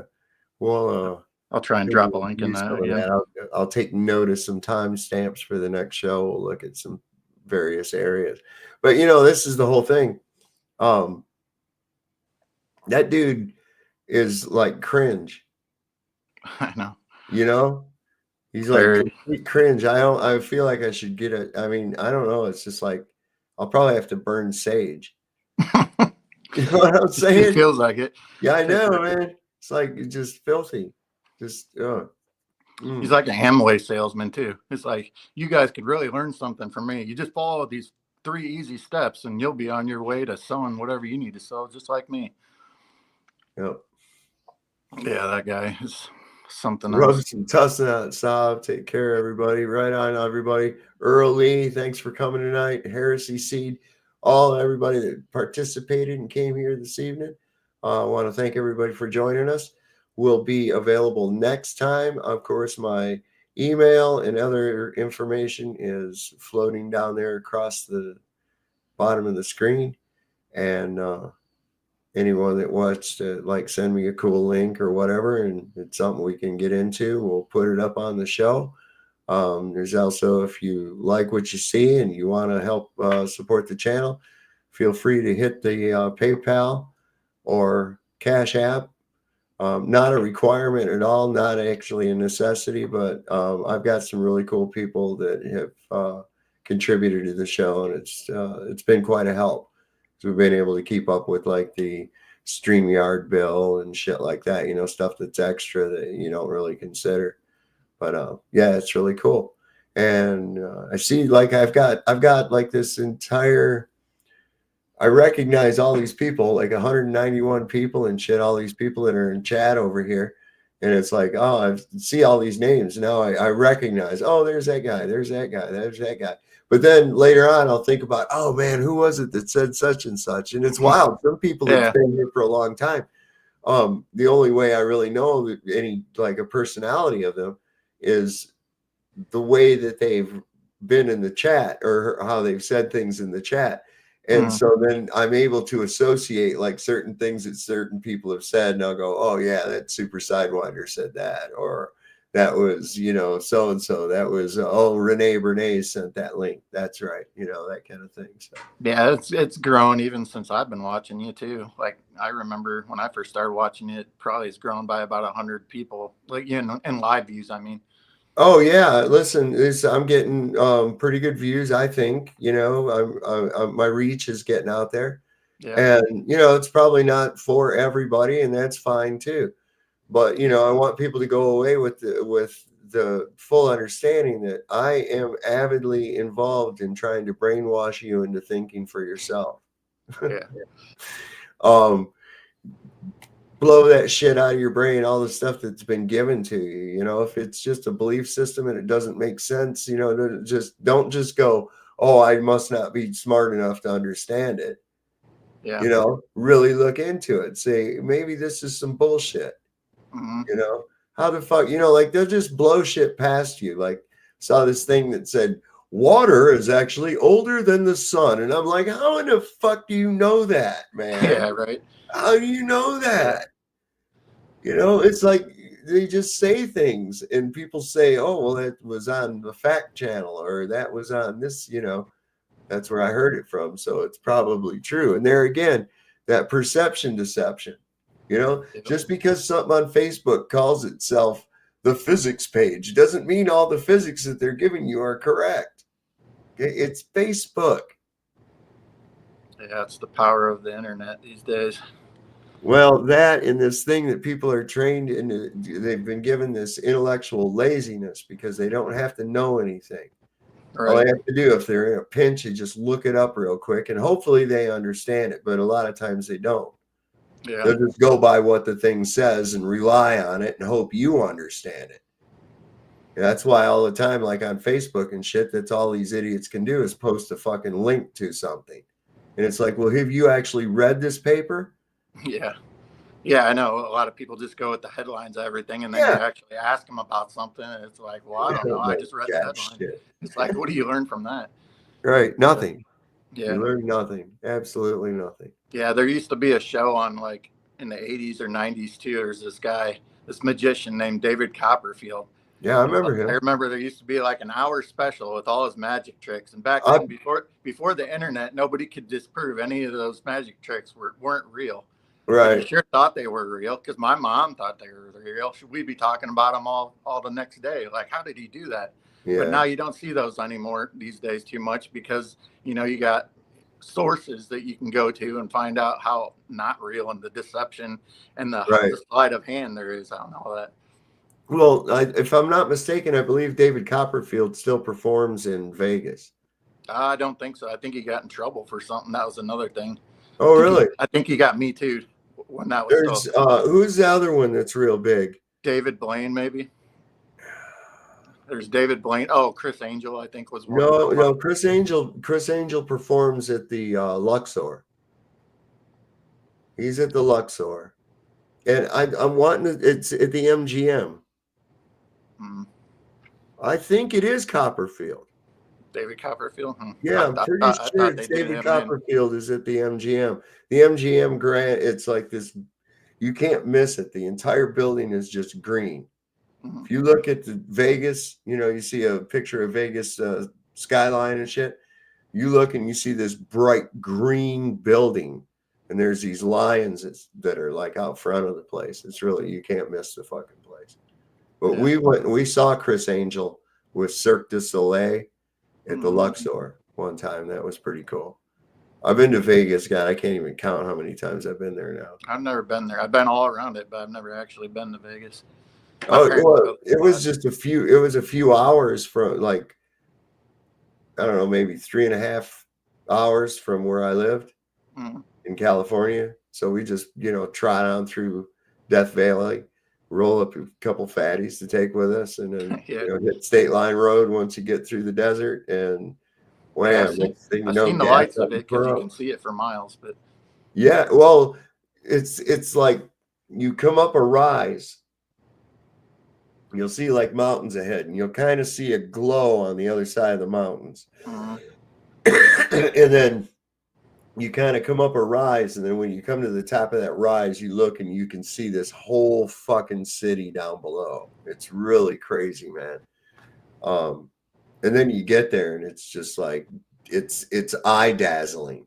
Yeah, you know, it's really distracting to drive through if you're not used to it. You know, I mean, I've never really been. Look at that! Oh my god! And you'll recognize shit that you've seen on TV or in movies or something before. You know. Yeah. In fact, we was just watching a Netflix movie called The Highwaymen, and it was about the capture of Bonnie and Clyde. And I saw the actual car. Was at the I think at the Flamingo. They were having a mobsters display where they had different artifacts from the golden era of mobsters and shit, and they had the Bonnie and Clyde car. And they were taking the exhibit down. It was late at night. It was out like just outside the casino floor. And they had while it was on display, like these plexiglass barriers around it so nobody could get to it. Well, they were taking those down. So I was able to actually get up to the car, take pictures of the inside of the car. I'll have to look for those. I took pictures of the inside of the car and shit. Man, that thing was fucking tore up. They poured some bullets into that car, man. Yeah. Yeah. And it was pretty accurate in the movie because it was the same color, same make, even down to the yellow wheels. So yeah. Is that that's a recent movie you said? Yeah, it's got The Highwaymen. Yeah, it's got Woody Harrelson and who's the guy from Dances with Wolves? Kevin Costner. Yeah, Kevin Costner. My wife was getting tired of me saying it because every time he'd look all stoic or something about something, I would go, Tatanka mean buffalo. Oh boy. Yeah, my mom used to be in love with that guy. Watching a movie with me is like Mystery Science Theater 3000. I swear to God, I'm all the time just fucking cutting up shit all the time. And it's like we've watched so many movies that we know, like anytime. This is why I always joke. I say, if you're ever going to go into combat, do not show your friends a picture of your sweetheart or even look at it. Okay? You will die. That will happen because in every movie, The guy who shows a picture of his sweetheart back home or takes a picture of his wife up in the cockpit of his fighter plane, they get fucking smoked every time. And you see blood all over the photograph of the wife or the girlfriend or whoever it is. And it's like the black guy in horror movies. Oh my God. Yeah. You know that motherfucker's going to get it right off the bat. Yeah. That was crazy. That's like, man, the end of Night of the Living Dead. You ever watch that movie? It's been a long time, but yeah. Oh my God. It is. It's that guy, the black guy. He's the one that makes it through. He makes it through this, and he comes out of the house. The original version? Yeah. And he comes out of the house, and he's trying to yell at the cops and tell them, say, hey, thank you. Oh, yeah. And they just fucking shoot him. And it's like, oh, fuck. We had to make sure that happened before we end the movie. I was like, that's so cruddy. Yeah, that movie, it was filmed in black and white. They used Hershey syrup for the blood. So they was using Hershey's chocolate syrup because it had the right consistency, and on the film you couldn't tell. Yeah, you couldn't tell. Red or black, or brown like it is. So yeah, pretty cool. All right, I'm going to thank everybody for showing up tonight. Chicago Cubby Bear, thanks for being here. Yeah, thanks for having me. Hopefully you get better. I think we're seeing Duffy for what he is, and that seems to be a hot button issue this date, and I want to look into that about the passport stamps at Union Glacier. That's insane. So more. Yeah, because that was a touchy point, and Duffy did not want to answer it. Would I ask him like 3 fucking times, didn't I? Yeah, at least, yeah. Yeah, he didn't want to go there at all. He just acted like he didn't hear the question. Yeah, just like he didn't even hear the question. Yeah. But anyway, we'll find that's what's out. kind of cool about that documentary too. There, that link is that it's all dedicated to ALE and Union Glacier, so it ain't like it's anything else but that. So Right. It's just about their thing. I looked at one before, and that's where I saw an aerial view of the camp.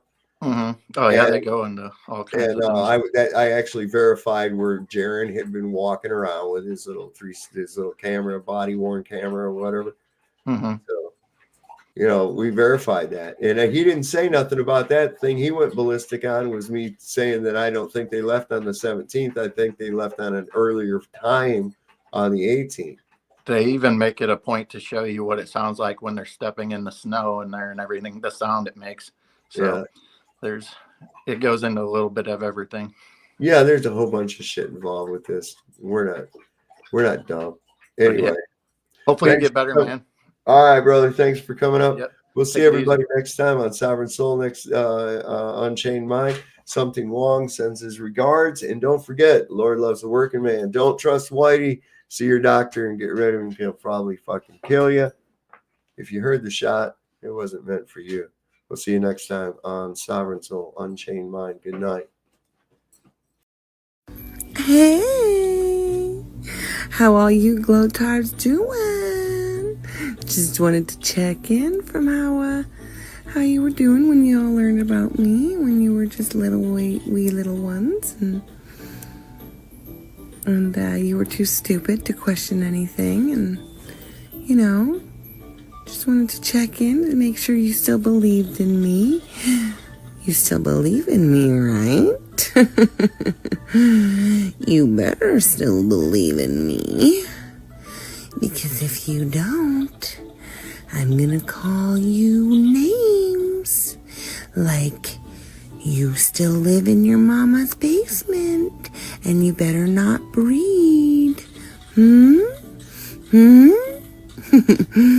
That's okay. I know you still believe in me.